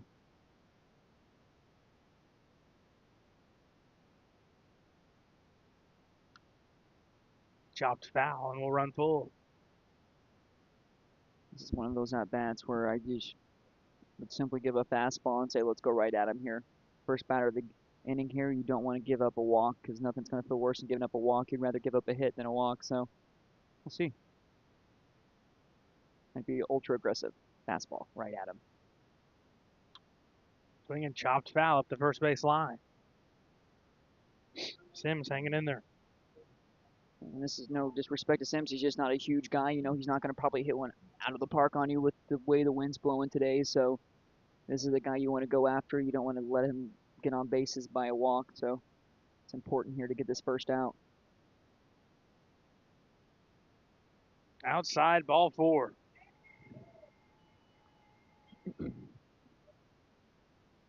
You had to put that one where you wanted it because I have, have a feeling Sims. He saw any spin. He was probably just taking the pitch. Yeah.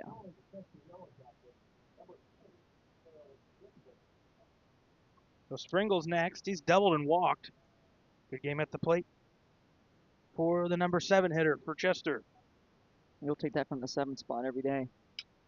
Pops this one up right side. Foul ground. It will get out of play. Playable.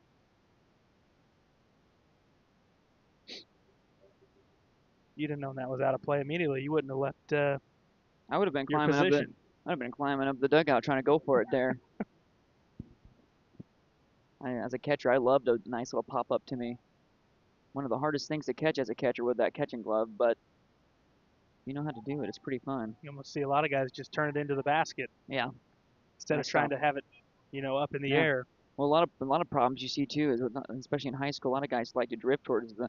As a catcher, you want to turn your back towards that pitcher and find where it's at and go towards it. What's the worst thing you can do is drift on a pop up to a catcher. Gills has done a really good job of keeping the ball in front of him tonight. He's come a long way here over the last few years too as a catcher. He's looking really strong so far this season. Yeah, and you're getting production from him on the offensive side. Really nice to see from your backstop. It's not easy to go out there and be a 4-hitter as a catcher. It's really not. And if you can get any production from that spot with your catcher, you're happy. Yep. See where that pitch is right there? High. It's been there all day. You got to just go use it. Use it to your advantage. That's not a strike. Not even close. Here's Wittenborn. He doubled to left.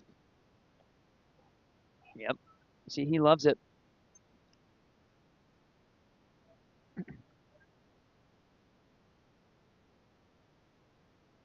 Fans say they won it next inning. It's been there this whole game. Pitchers just aren't using it because for some reason we're not reading the umpire strike zone. Yeah, and it'd be pretty impressive if Peters can get that sort of break, being that he's right-handed. Mm-hmm. Yeah. If he could somehow get a lefty's break, I mean, he's just going to have to do it Well, even like to the opposite-hitted batters. You know, he's going to have to basically reciprocate it on the flip side, but against lefties. and you know, if you're Peters, you can steal it with the fastball early in the count, get ahead 0-2 with the high fastball, and that's when you can start breaking things off the table. You see, and then once you know that, especially for Chester right now, they know that this umpire is certainly calling it high, so now it's going to be in the back of your mind. And it's easy to say don't swing at a high fastball, but as a hitter, there's a lot of times you think, oh, I'm going to send this to the moon, and then you ultimately don't. 2-2. Fouled back to the screen. Yeah, but if I was catching with this umpire, I would be a little higher up than where Scales is. I'd be just a tad, because I feel like this ump is top of the zone happy.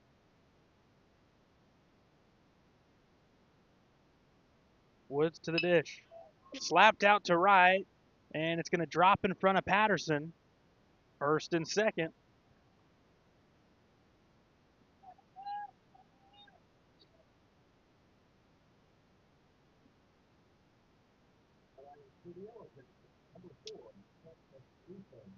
This is Leifer. He's been hit by a pitch twice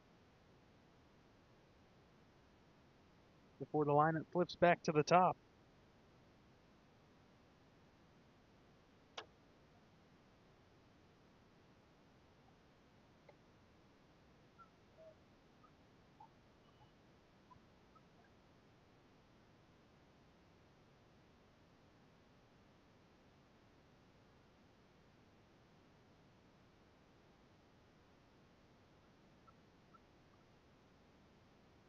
Ooh. Nobody there.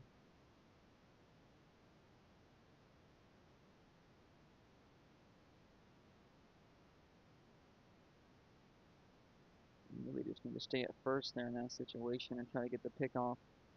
With a lefty here, a lefty pitcher on the mound, they're normally easy for them to field that first base side of the infield.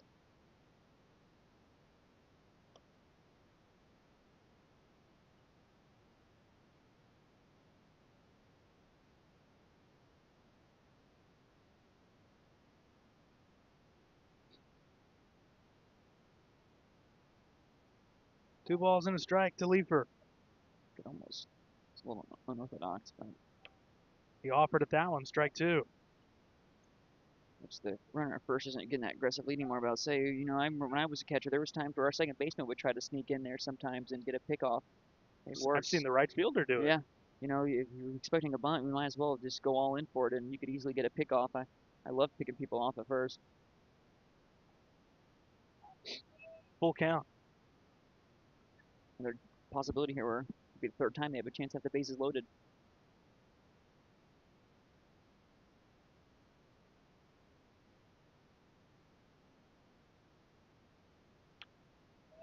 Fouled off.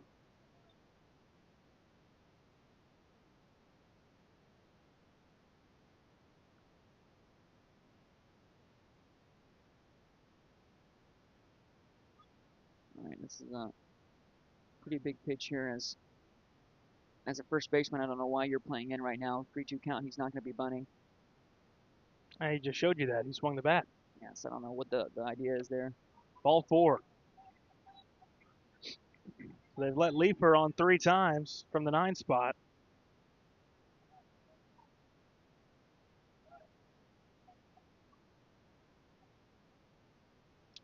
The next is Corando.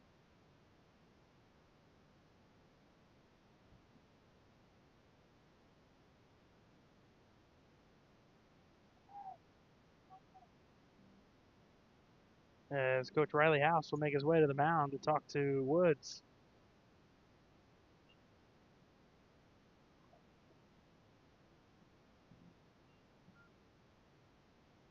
Four-two game. You'd like to leave it right there, but you've got to deal with the top of the lineup as you've let some of the guys at the bottom do a lot of damage against you today. Yeah, you've made some mental mistakes too that have haunted you, and it's a game where, you know, if you look at this Redbird team and you kind of know things about, just how this team has gone over the years and things, you kind of know that offense is going to be a weaker spot for this team. So you've got to make sure you're playing the right stuff on defense. And, there's been a few plays too where it hasn't gone your way and you've not hit the cutoff man, and it may not seem like a lot, but 90 feet can make a difference. And, now you find yourself here with, unfortunately, this is the first time with the bases loaded and 1 out. It has been bases loaded and 2 outs. So. Yeah, 6 through 9 for Chester is combined 4 for 7 with 2 doubles,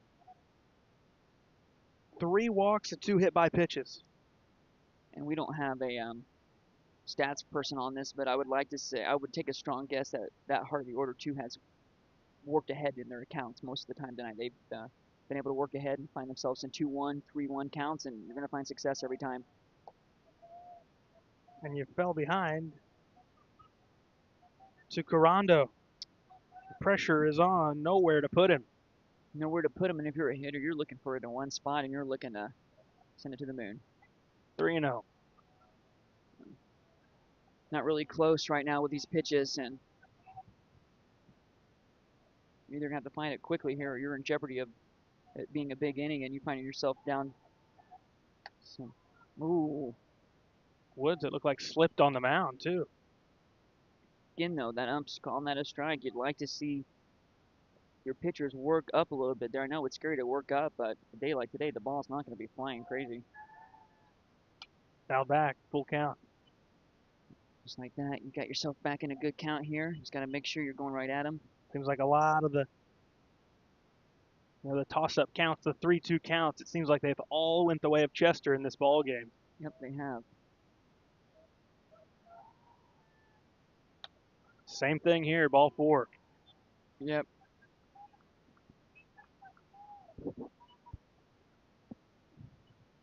Coach House is wanting to know where it was, but it was quite a bit off the plate.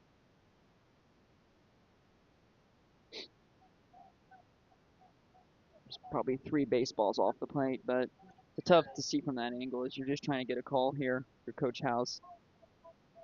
Now it's Peters, and it's the same situation, but with an extra run on the board. That is a pitch as a lefty you'd love to turn on. You're not going to get another one in that spot. The rest is at bat. You shouldn't, at least, against a left-hander. And you do.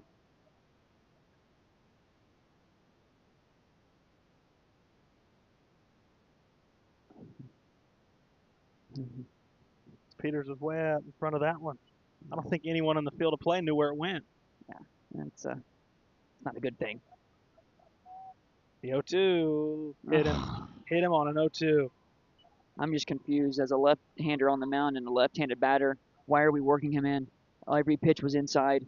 You don't do that on a left-hander. And and even if you get a hit on him a couple of pitches with being inside, you certainly would like to work off the plate when you're head 0-2. Yeah. Yeah, especially I know I was a lefty, and when I had to face against a left-handed pitcher, you don't see it very often in high school, and you're always thinking that. And if you're down an account, you're thinking this is probably going to be a pitch breaking away from me, and I'm going to have to stay in. If I was hitting right there, I would have loved 3 pitches like that. I mean, that's just asking for me to turn on a ball down the line, or even possibly make this a grand slam. And now you're in jeopardy of, you're only 6 runs away from being down 10 going into this 5th inning, and you're being in trouble. He'll have to come out of the game. Frankfurt's going to make a move to the pen. 6-2 Chester. Frankfurt in a bind here in this top of the 5th.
Frankfurt will go to Chris Samples in relief. Trying to stop the bleeding here in the 5th. 2 have already crossed, and it was on a walk and a hit by pitch. First pitch here, flied to right. This should be another run, He doesn't see it. and no one sees the baseball. I didn't think it was that deep. I was really confused. You know, and that's one of those situations where you'd like to say that's the sun's fault, but the sun's behind you. I'm looking right at it. So I don't know how that happens.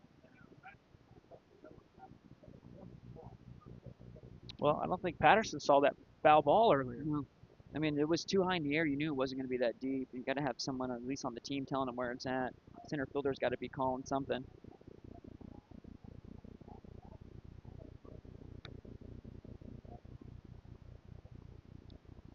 You're in jeopardy of this getting really out of hand. And here's Colvis. He bats with the bases loaded.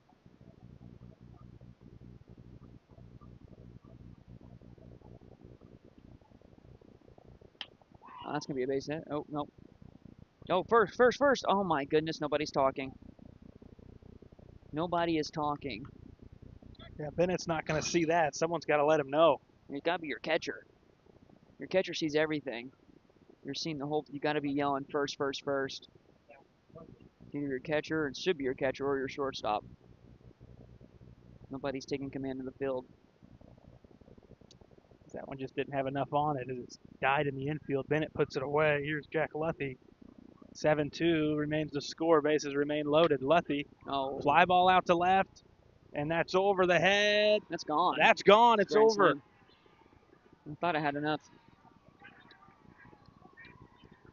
In your situation where you give up a grand slam to where a little pop-up there could have gotten you out of the inning 6-2, and now you sit here 11-2 and you're a run away from 3 outs in this game being over. So little things in baseball will come back to haunt you in more ways than you can imagine. You know, it's one little thing. Instead of a out to little pop-up, a harmless out, and you're out of this inning with it being 7-2 still, you give up 5 more runs after that. We said you were going to have to score on this team. They put up runs against DuQuoin. They put up runs against everybody they've played, even when they've gotten beat. And 2 runs is not going to do it. You got to score against Chester, and they've opened the floodgates now.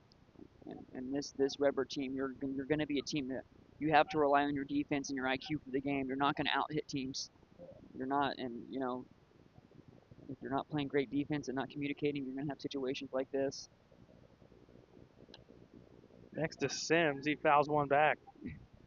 They haven't had a whole lot of, hard hits, but what you've allowed is you've allowed walks and you've allowed situations to where guys who have gotten the big hits have had runners on base.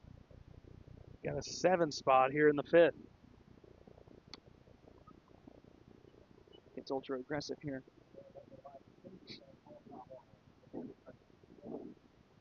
We're seeing 2 home runs here for Chester.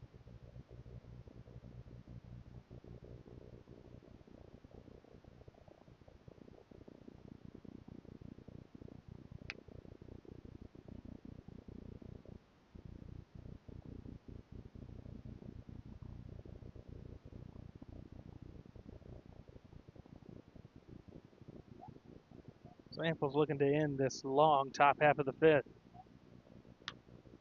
Fly ball to center. Drifting back to his left, putting it away is Woods, who's moved out to center field for out number 3. We head to the bottom half of the frame. Chester up big on Redbirds Live. Looking for a dealership where you're treated like family? Come to Weeks Chevrolet GMC, where from sales to service, they put you first. Their friendly staff will help you find the perfect vehicle that fits your needs and your budget. Whether you're looking for a new or pre-owned car, truck, or SUV, they've got it all. Visit them online at gregweeks.com or call 618-937-2000. Weeks Chevrolet GMC, right on the price, right off I-57. Kids Corral is a licensed child care center and preschool serving children from 6 weeks to 12 years old in West Frankfort and beyond. Owned by FCHS 1989 alumni Gina King and 1992 alumni Kristen Cass, Kids Corral is located at 218 South Horn Street in West Frankfort. Call them today at 618 937 4700 for more information. Kids Corral, proudly taking care of the next generation of Redbirds since 1998. Wallace Industrial Tools and Supplies knows Southern Illinois. Located in West Frankfort, they're your Milwaukee superstore with over 8,000 square feet. Wallace Industrial Tools has the largest selection of Milwaukee within a 2-hour radius. Find power tools such as drills, saws, lights, shop vacs, and more with pricing lower than you'll find anywhere else. That's Wallace Industrial Tools and Supplies in West Frankfort.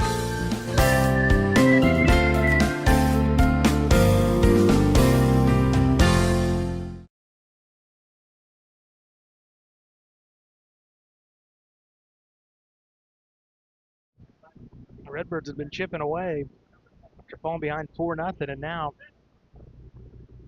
they're facing their largest deficit of the season, 9 runs. 11-2 Chester after that 7-run top of the 5th. It'll be Bennett, then Shoup, and then Samples. You gotta look at it. You want to score 11, you're going to score 3, you got to score 4, and you just got to keep the line moving. So you can't try to hit a 7-run home run, just chip away. Baseball is one of those games where you can score 7 runs or 8 runs in an inning like we just saw, so anything can happen.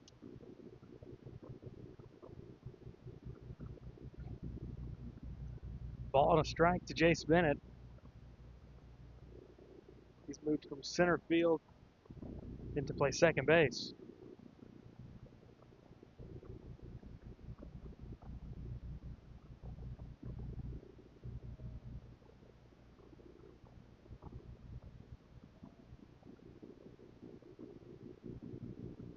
It's a 3-1 count.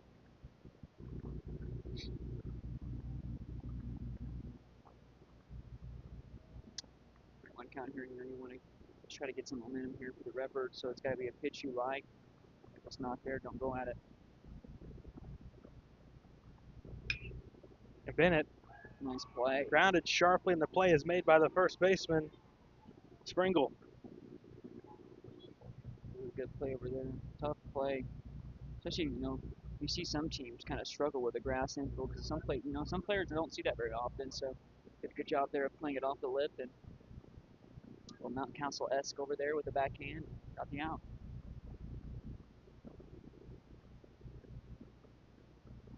Because he's wearing orange. He's got the long sleeves, and that's how Mountain Council. Always the long black sleeves. Good pitch. There's Cannon Shoup.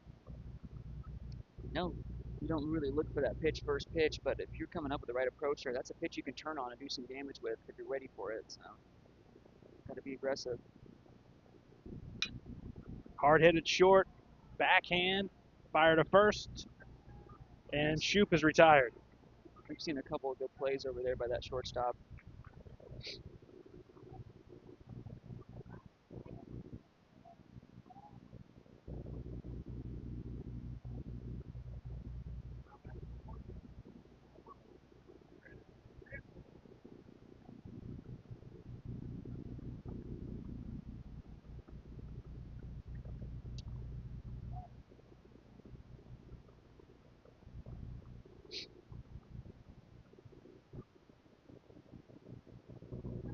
Samples has singled and doubled in this game, 2 for 2.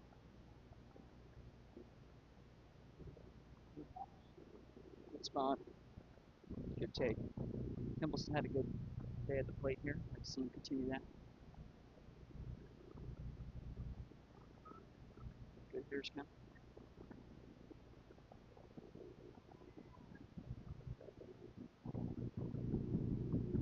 2-1 here, looking for fastball, but also for Samples, don't be shocked if he throws that same pitch there in that same spot. Be looking for it and turn on it.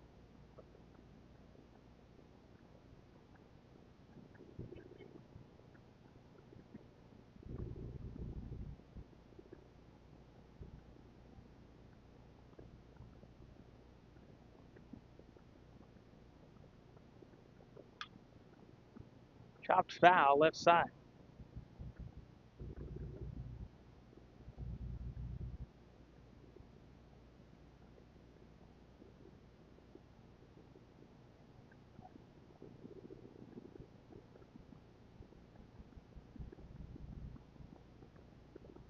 Swing and a miss. Samples goes down swinging. We head to the 6th on Redbirds Live.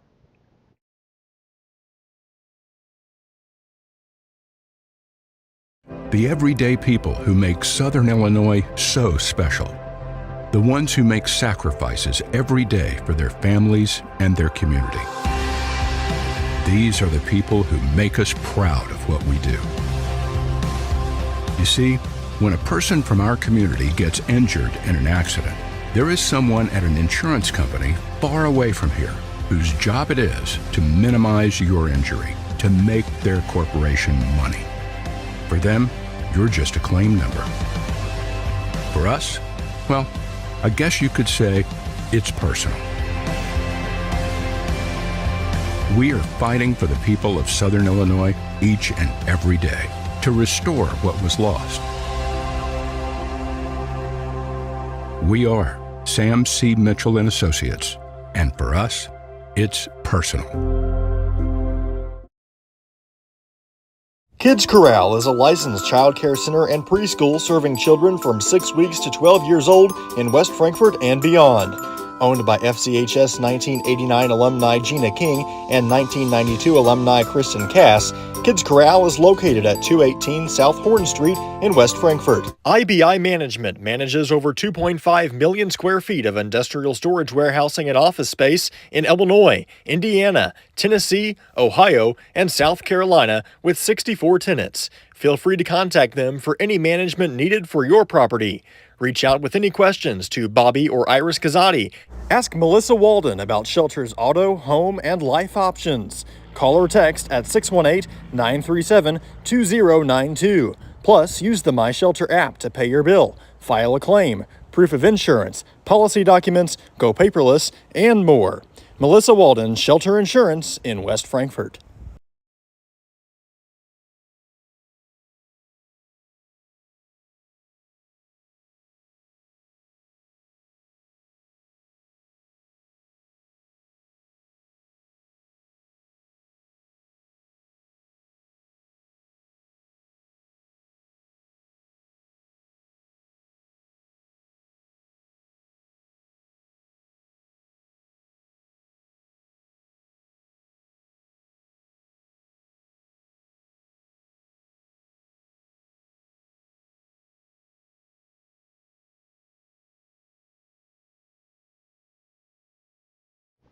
11-2 Chester as we enter the 6th.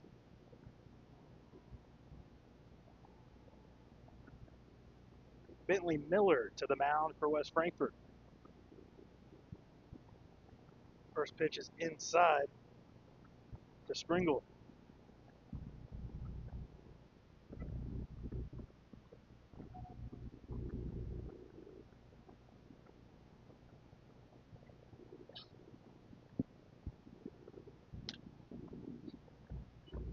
Good there. He's calling it all night. You're head of the count now. If you don't want to work up, you can try to maybe waste a pitch in the dirt here and see if he goes for it.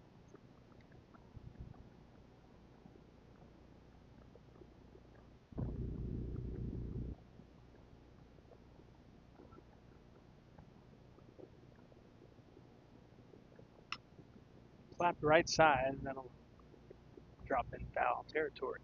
Count remains 2-2. Good two-strike pitch and a good two-strike approach there by the hitter. Trying to stay aligned with this at bat.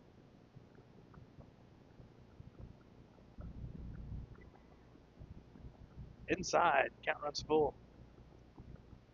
One thing I've learned about this Chester team is they're not going to be ultra aggressive. They're going to make you come and work towards them. They're not going to go out of the strike zone. They've done a good job here in this game. Ball 4.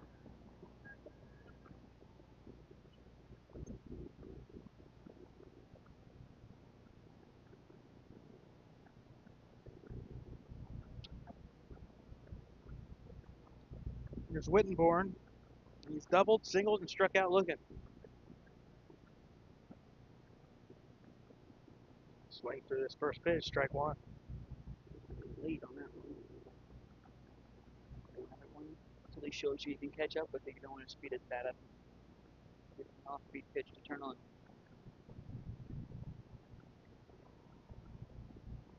He likes it inside as His swing is inside dominant, so you want to really work him away here for Miller. Give him anything inside part of the play that he can turn on, because he's done it a few times already in this game.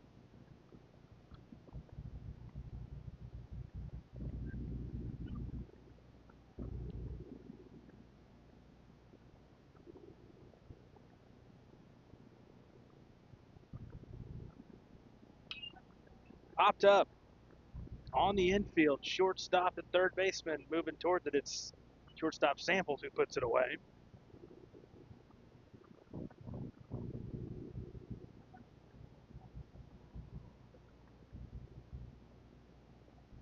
Here's Leeper. That's from the 9 spot. He's reached all 3 times. And he's not had to put a ball in play. He's walked and he's been hit by a pitch 2 different occasions. And if he's down 1-2, he still feels confident he's going to get one. Take a high, strike 1. Carando, the top of the order, would be next.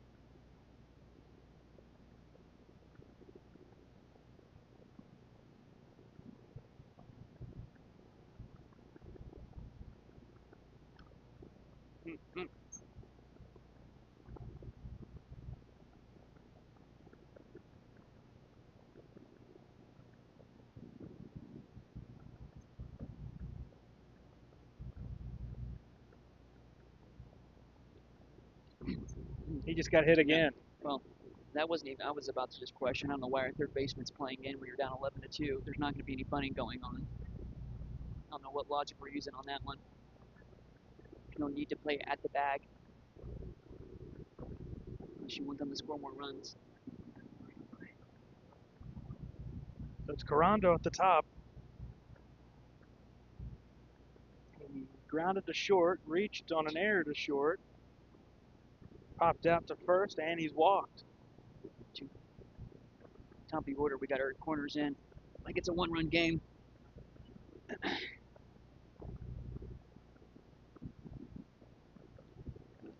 Sting if that goes down the line.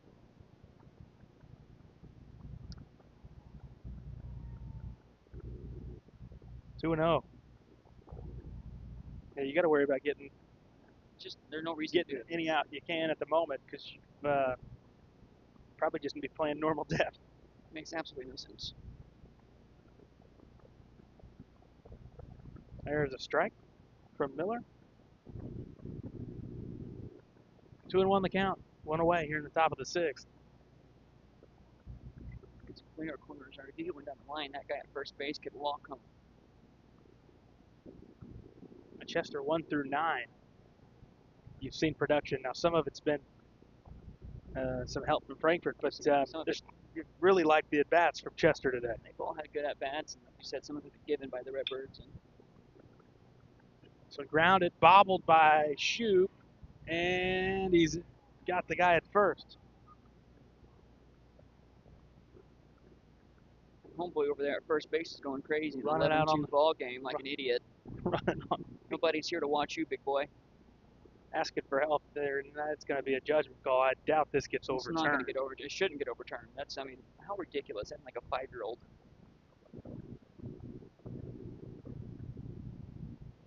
Little man Very, very rarely will you see a call overturned on just a judgment bang bang out safe call.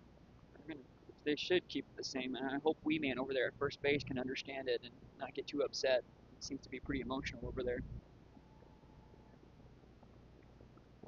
Do they overturn it or they call him out? No, there's nothing changed. Well, if they don't make a signal, then nothing's that's what I being thought, changed. but someone from that section over there started cheering like they won the lottery, so I was really confused.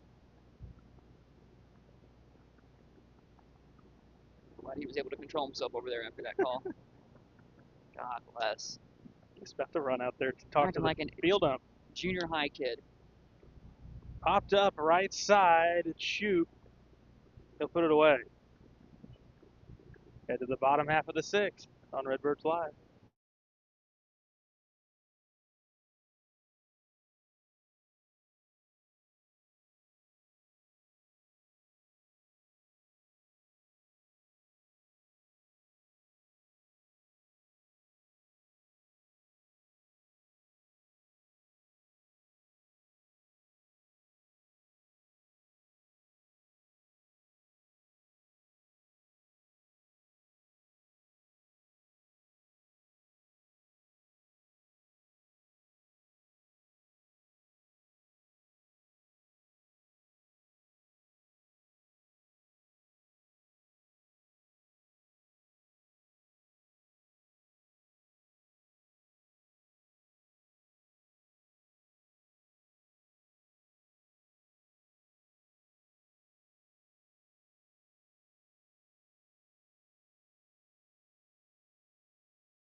Bottom of the 6th.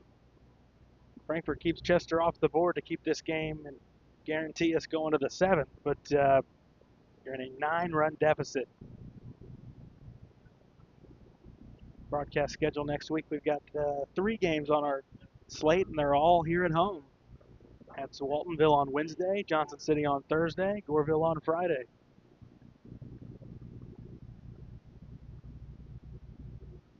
And Patterson's first pitch flies it to center. Moving back to his left, making the play is Leifer, one away.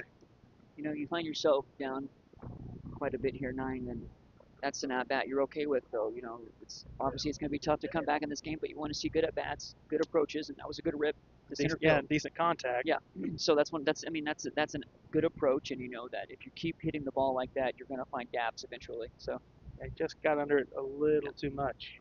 Your Scales. He'll hit a chopper left side. That's going to be a tough play, and that one probably goes in the book as an infield single. yeah, even if he gets there, it would have been a tough off-balance throw going against his body. So Scales has had a good game here at the plate. Looks like we'll probably get another pinch runner. Looks like It's Kazadi again. Kazadi again.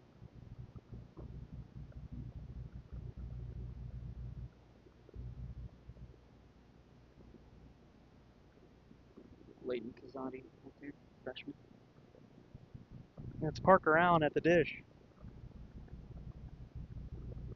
Keeping him close in an 11-2 ball game. Third run here would be terrible for Chester if they give it up. Catastrophic. Don't want to let it get anywhere closer than 9, obviously.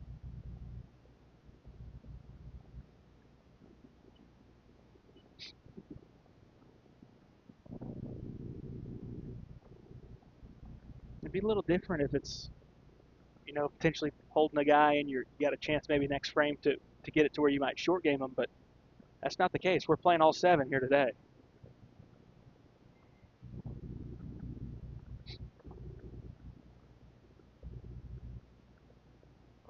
So we're approaching the 2-hour mark.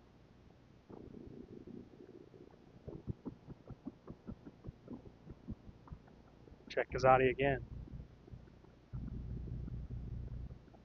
That run means absolutely nothing for Chester. And I don't know where the IQ is right now. Well, and It's not here, obviously. it's not great speed at first either. No.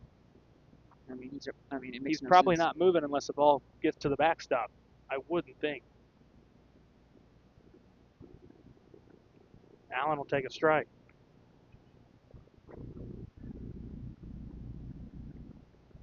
Like you said, it'd be different if you're up 10 right now and you want to try to get this game over with. But I mean, we're going to a 7th no matter what. We're normally up 9. Let's just get this guy at the plate. Yeah. I mean, when I was catching, we were up 9. I'm not putting anything else but the number 1 sign down. I don't care. And they'll keep stepping off and looking over at Kazadi. That run is going to give us 9 if he scores. Make it make sense, people.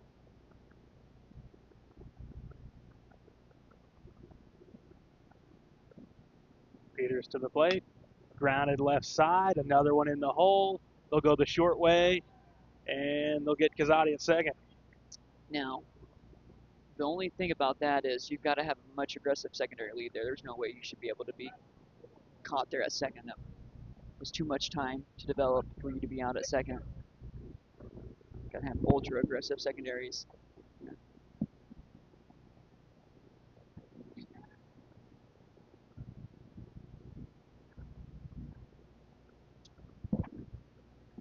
So next is Hunter Gaither with 2 away. And it's Parker Allen, the runner at first. First baseman not even on the bag. What are we doing here?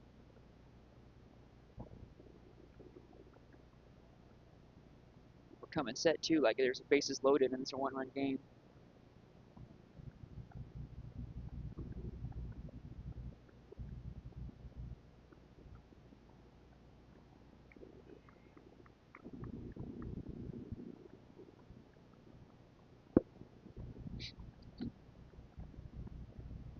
Especially when you're going over there. The guy's been caught stealing once already in this game. It seems to be trying to go down 9.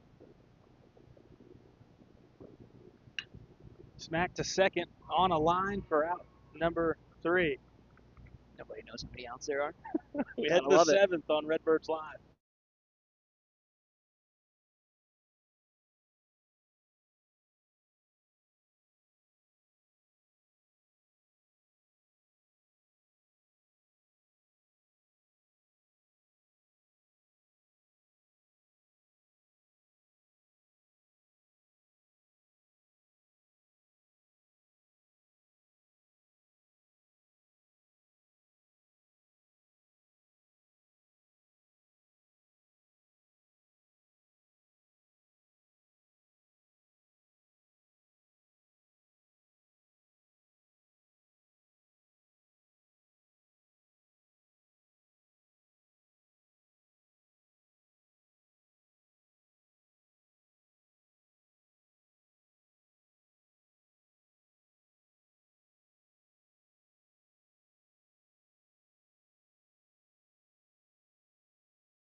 Top of the 7th, and it's Miller back to the bump for Frankfurt.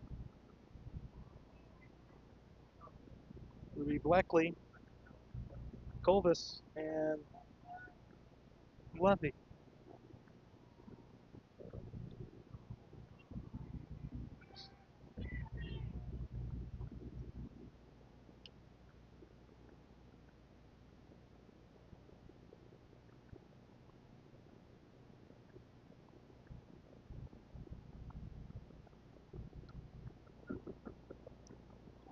Nice one-handed swing there.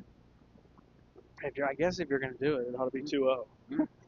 Ought to be 2-0 and almost hit you in the chin. He was trying to hit a 5-run homer. I think you're probably going to get some swings if you just keep it close, and Miller's having a hard time doing that. And there's no reason to try to be too cute. Just go right down, and you're down 9. Ball to Ward. So walking guys ain't going to help. If you're going to let him get on base, you let it be a base hit, not a walk. Let alone it being 4 balls that weren't even close to the zone. Got to work ahead here. Especially if you're a young guy like this. I mean, it's a freshman here. This is somebody you kind of want to come out here and show that you can throw strikes and be a guy they can depend on. Yeah, throw strikes. That's what matters. Especially in high school baseball. Especially if he's going to be a guy they go to out of the pen. And you want to be able to show that you're versatile enough to where they need you in a 9-run game, but if they need you in a 2-run game, you can be the guy they call on. Should be an out. High fly ball to left. Bennett runs a long way over in the gap to get it. He's tagging. Runner's going to Nobody said go, anything. and he'll advance. How many Redbirds did you hear say tag? No one in the dugout. Nobody on the field said runner was going.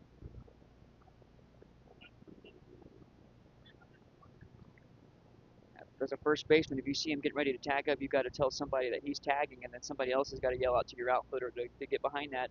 He was flat-footed and had no chance.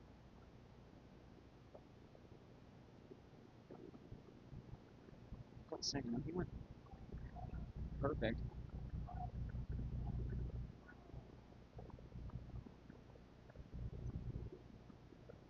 That should never happen. Now we'll check on the runner.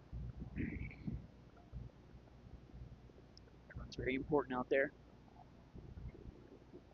Fluffy in the box. Homered last time. They're being ultra aggressive right now, like you said, so there's no reason for you not to just throw it in the zone.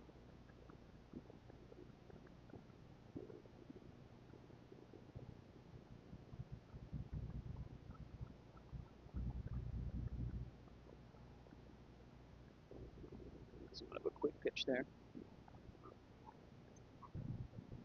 Sugar coming set. Yeah, you'll get called for that one. It was pretty close, I felt. I didn't think he really came fully set. Double play. Samples dropped the He's got him baseball, still. and it's thrown away.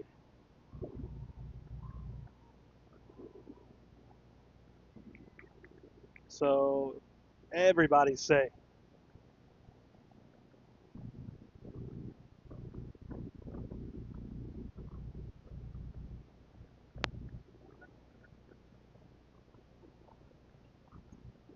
And now it's Sims with second and third and one down.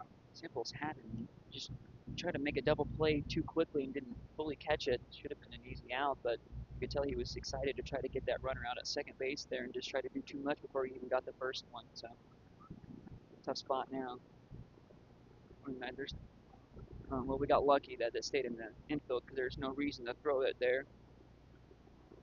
But again, not one Redbird said anything when the runner was going. Not one person on the field mentioned anything. Gotta love that. I certainly would be irated if I was the catcher.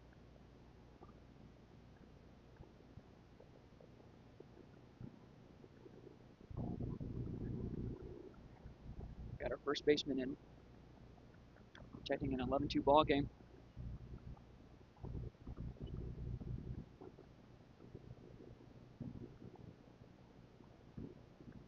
Against a lefty too, who could pull it down the line and you could walk home from second.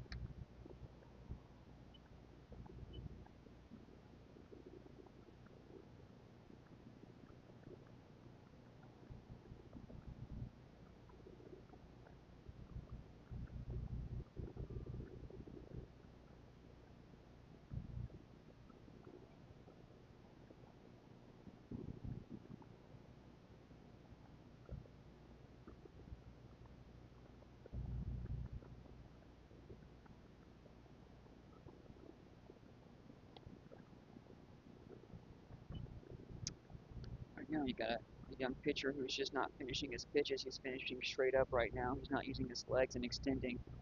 As a pitcher, you really want to think about that front leg being your driving, your platform foot. And when it's not, this is what's going to happen. You're going to short arm everything. You're going to go across your body.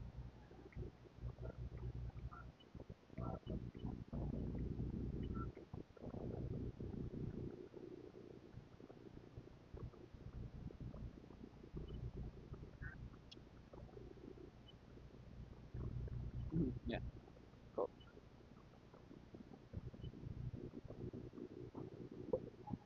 So another situation here where if the runner does go, you really don't need to throw it down a second, so we'll see what happens.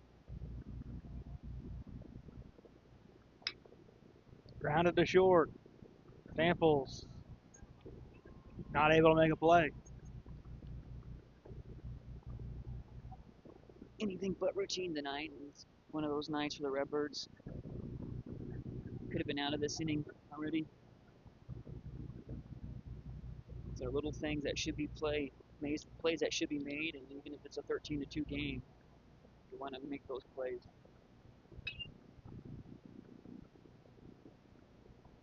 First pitch foul out of play by Wittenborn. And regardless of looking at the scoreboard right now, Garrett, and being down 13-2, you've only scored 2 runs in the last 16 innings. You're not going to win many ball games only scoring 2 runs over 16 innings. So you're going to have to figure something out there. Let alone giving teams 5 to 6 outs an inning.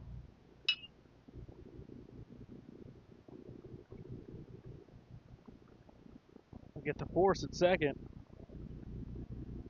Certainly should have been a double play with who was running there, but this Redbird team is just really flat right now. Nobody's talking, nobody's communicating. Even when you make an error, you'd like to hear somebody get them, hey, it's gonna be okay. Get the next one. There's nobody even talking. Well, and that's the thing. It's easy to have a good morale when you're winning some ball games, but Yeah. you've got to keep that same morale and same attitude whenever you're getting beat. We could play the 17-0 games every day. It'd be nice, but you're not going to get to. And when you start playing conference games and other teams, you're going to have to play good baseball, and you can't fall behind. You got to still keep everybody up. You got a freshman on the mound, and nobody said a word. That's not a good look. You know, and this is coming from a guy who played as a freshman, and it's nerve-wracking playing varsity baseball as a freshman. And you'd like to hear as a pitcher, hey, you're good. You know, keep your head up, throw a lot of strikes. Gotta think about things like that in a game like this. This is Leeper. Take a pitch down and in. He's got a 2-1 count. He's looking to reach for the 5th time without putting the ball in play. You got a young freshman on the mound who looks demoralized every time he throws a ball. You certainly maybe would like to have your catcher go up there and give some confidence to him. Leeper with a fly ball out to right. Down the line. It's a foul ball. Foul ball. Certainly was. Patterson laid out. And tried to go a long way there, but that was the right call. He made his diving attempt when he was already on the line, so it certainly would have meant the ball was out of play. He's either making the catch, or if it does get past him, it's a foul ball. That's an easy one for an umpire to make there. 2-2 with 2 outs here. Let's try to get an out here and just try to get maybe some runs, get some confidence going into your next game here. You got a long layoff. You don't play again until Wednesday. Yeah. Next week. You don't want to wait that long with a bad taste in your mouth. You'd like to get, like you said, Paxton, some runs there in the bottom half. So you're being outscored in your last 2 games at this rate, 14-2.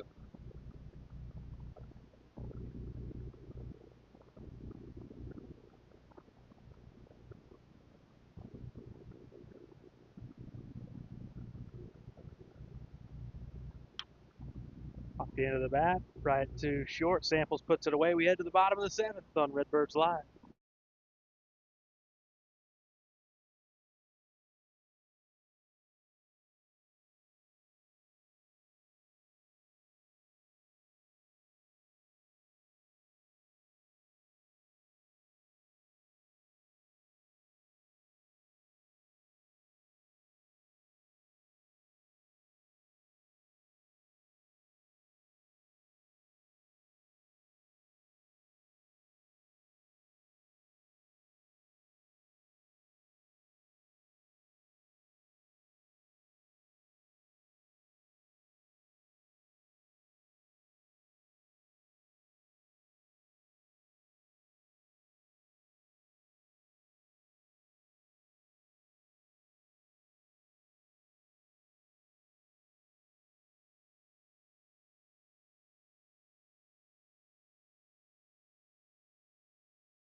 Bottom 7.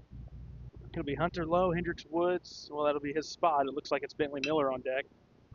Ground ball left side, base hit for Lowe.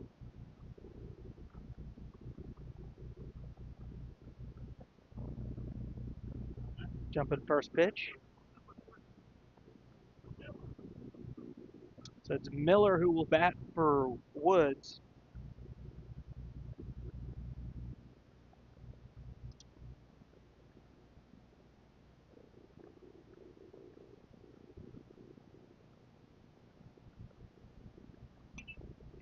Thousand first pitch off. You're Miller here. You're a freshman. You have a chance of getting that bat here for a team who's struggled to score the last few games. It'd be nice to get a hit here and maybe show, hey, Little audition potentially. maybe throw me in the lineup and see what might happen. Obviously, anything can help. Scoring 2 runs over 16.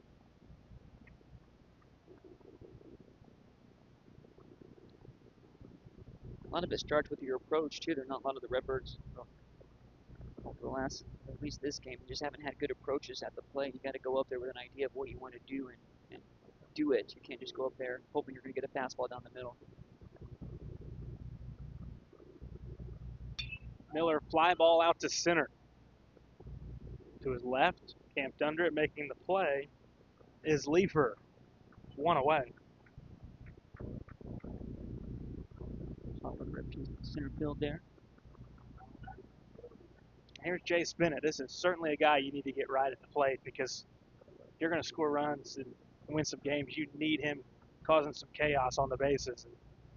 And, it's been slow out of the gates, but that's you can only say that because you've got high expectations for him in the box. He's got to be a guy getting on base. Bennett 0 for 2 here today.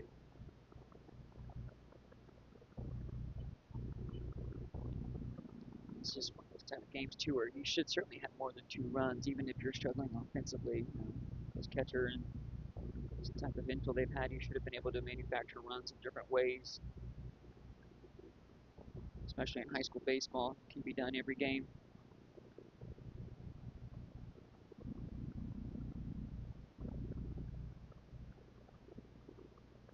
Lowe leads at first.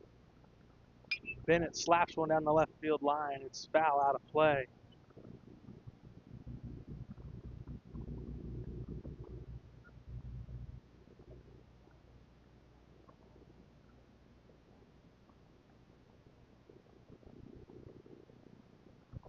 We're at a foul ball. Somebody must be taking him and selling him on eBay. Stability build. There you go. Gotta get it authenticated though. Absolutely. Who's the authenticator up there? Usually Ted. I don't know if he's here tonight.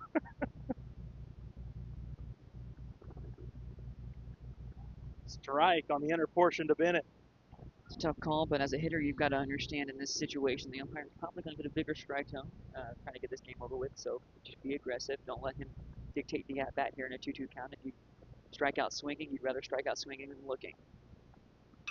Bennett slaps it to left and put away by Sims. It's okay.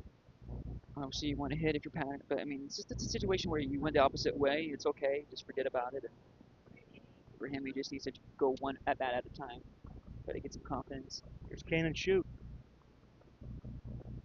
Like you mentioned, kind of a layover here for your next game. So if you're Shoot, you want to maybe finish this game off with a good at bat, have a nice, line drive into the gap or pull one down the line and just try to get some momentum going into your next game.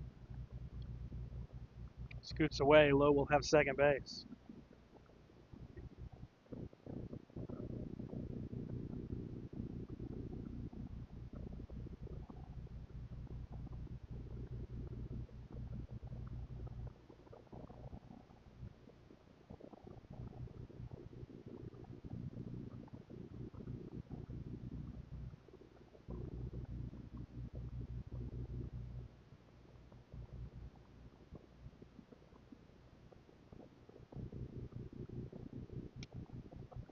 Two and 0 to Shoot. That's nice how many times their catcher has caught a ball in the black and made it look like it's in the other batter's box. No movement once the pitch is made. You gotta be able to move. That look more like a strike. Shoot grounded to short. Fielded there. Should be Throw to good. first. He's going to beat it out. So he's quick. That ball gets away.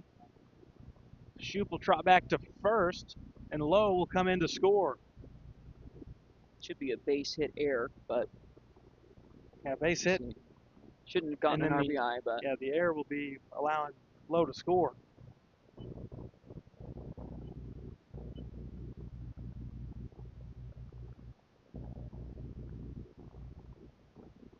as if we're lucky, we're going to get a pitching change here with 2 outs and 1 out away from the game being over. Just to Well, the only thing I can think of is if he is coming out, it would be a pitch count thing. that's the only reason why I said it. Because I'm hoping it's just a mound visit, but we don't have any pitch counts up here, so I was assuming he might be getting close to. I don't know if it's 105 or 110. Or maybe it's a meeting where it's, hey, you've got one batter. Yeah. We'll have to see, but See, when I was this is a moment, obviously if we were losing or winning, but if Yeah, you're winning, if you're up 13 to 83 pitches, so he's in a good spot.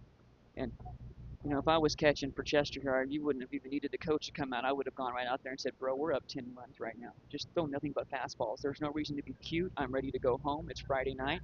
Let's get in the bus and let's go get some Applebee's and celebrate. That's what I would say if I was catching. And you can ask any pitcher, that's what I would have said. There's no reason to be too cute.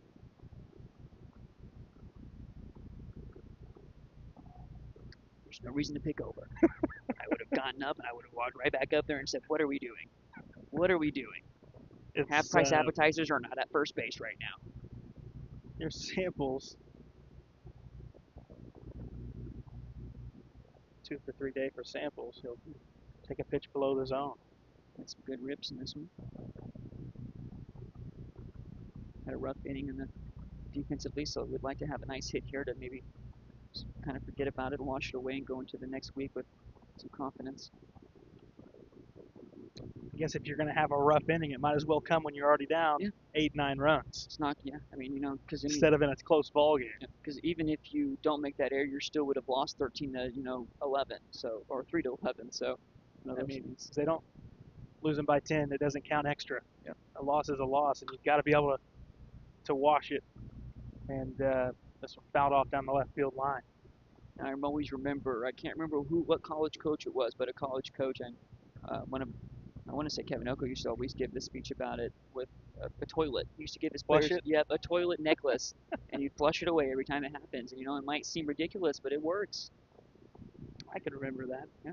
Up on the board in there in the dugout a few times. Yeah. It's the little things that goes a long way. Same thing here for Samples. He's out ahead of it. He's now in a 2-2 count as he fouled that one off. In baseball, the littlest things can make a difference. All it takes is, you going on an 0 for 12 streak, a little blooper over the third baseman's head to get you going, or You have a hit similar like a hard hit ball from Bennett right at the first baseman earlier that he gets put out on. it's just how the game works. You got to forget about it. Every situation is going to be different.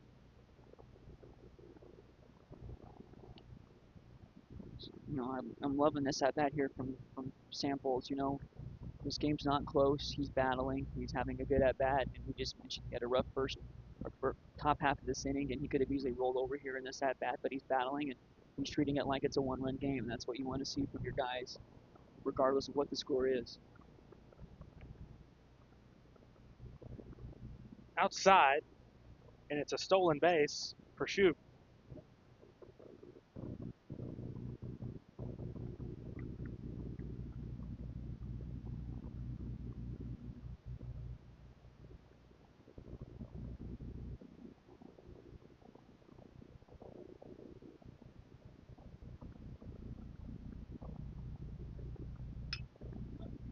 Popped over towards second base, back onto the outfield grass, making the play, and that will do it. 13-3, the final score. Frankfort will fall to 3-2. Chester gets to 3-2 after their victory. And I mentioned it off air. I mentioned it on air.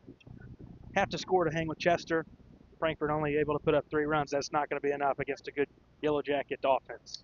Not going to be good enough. You got to have better approaches. You got to find ways to manufacture runs in other ways.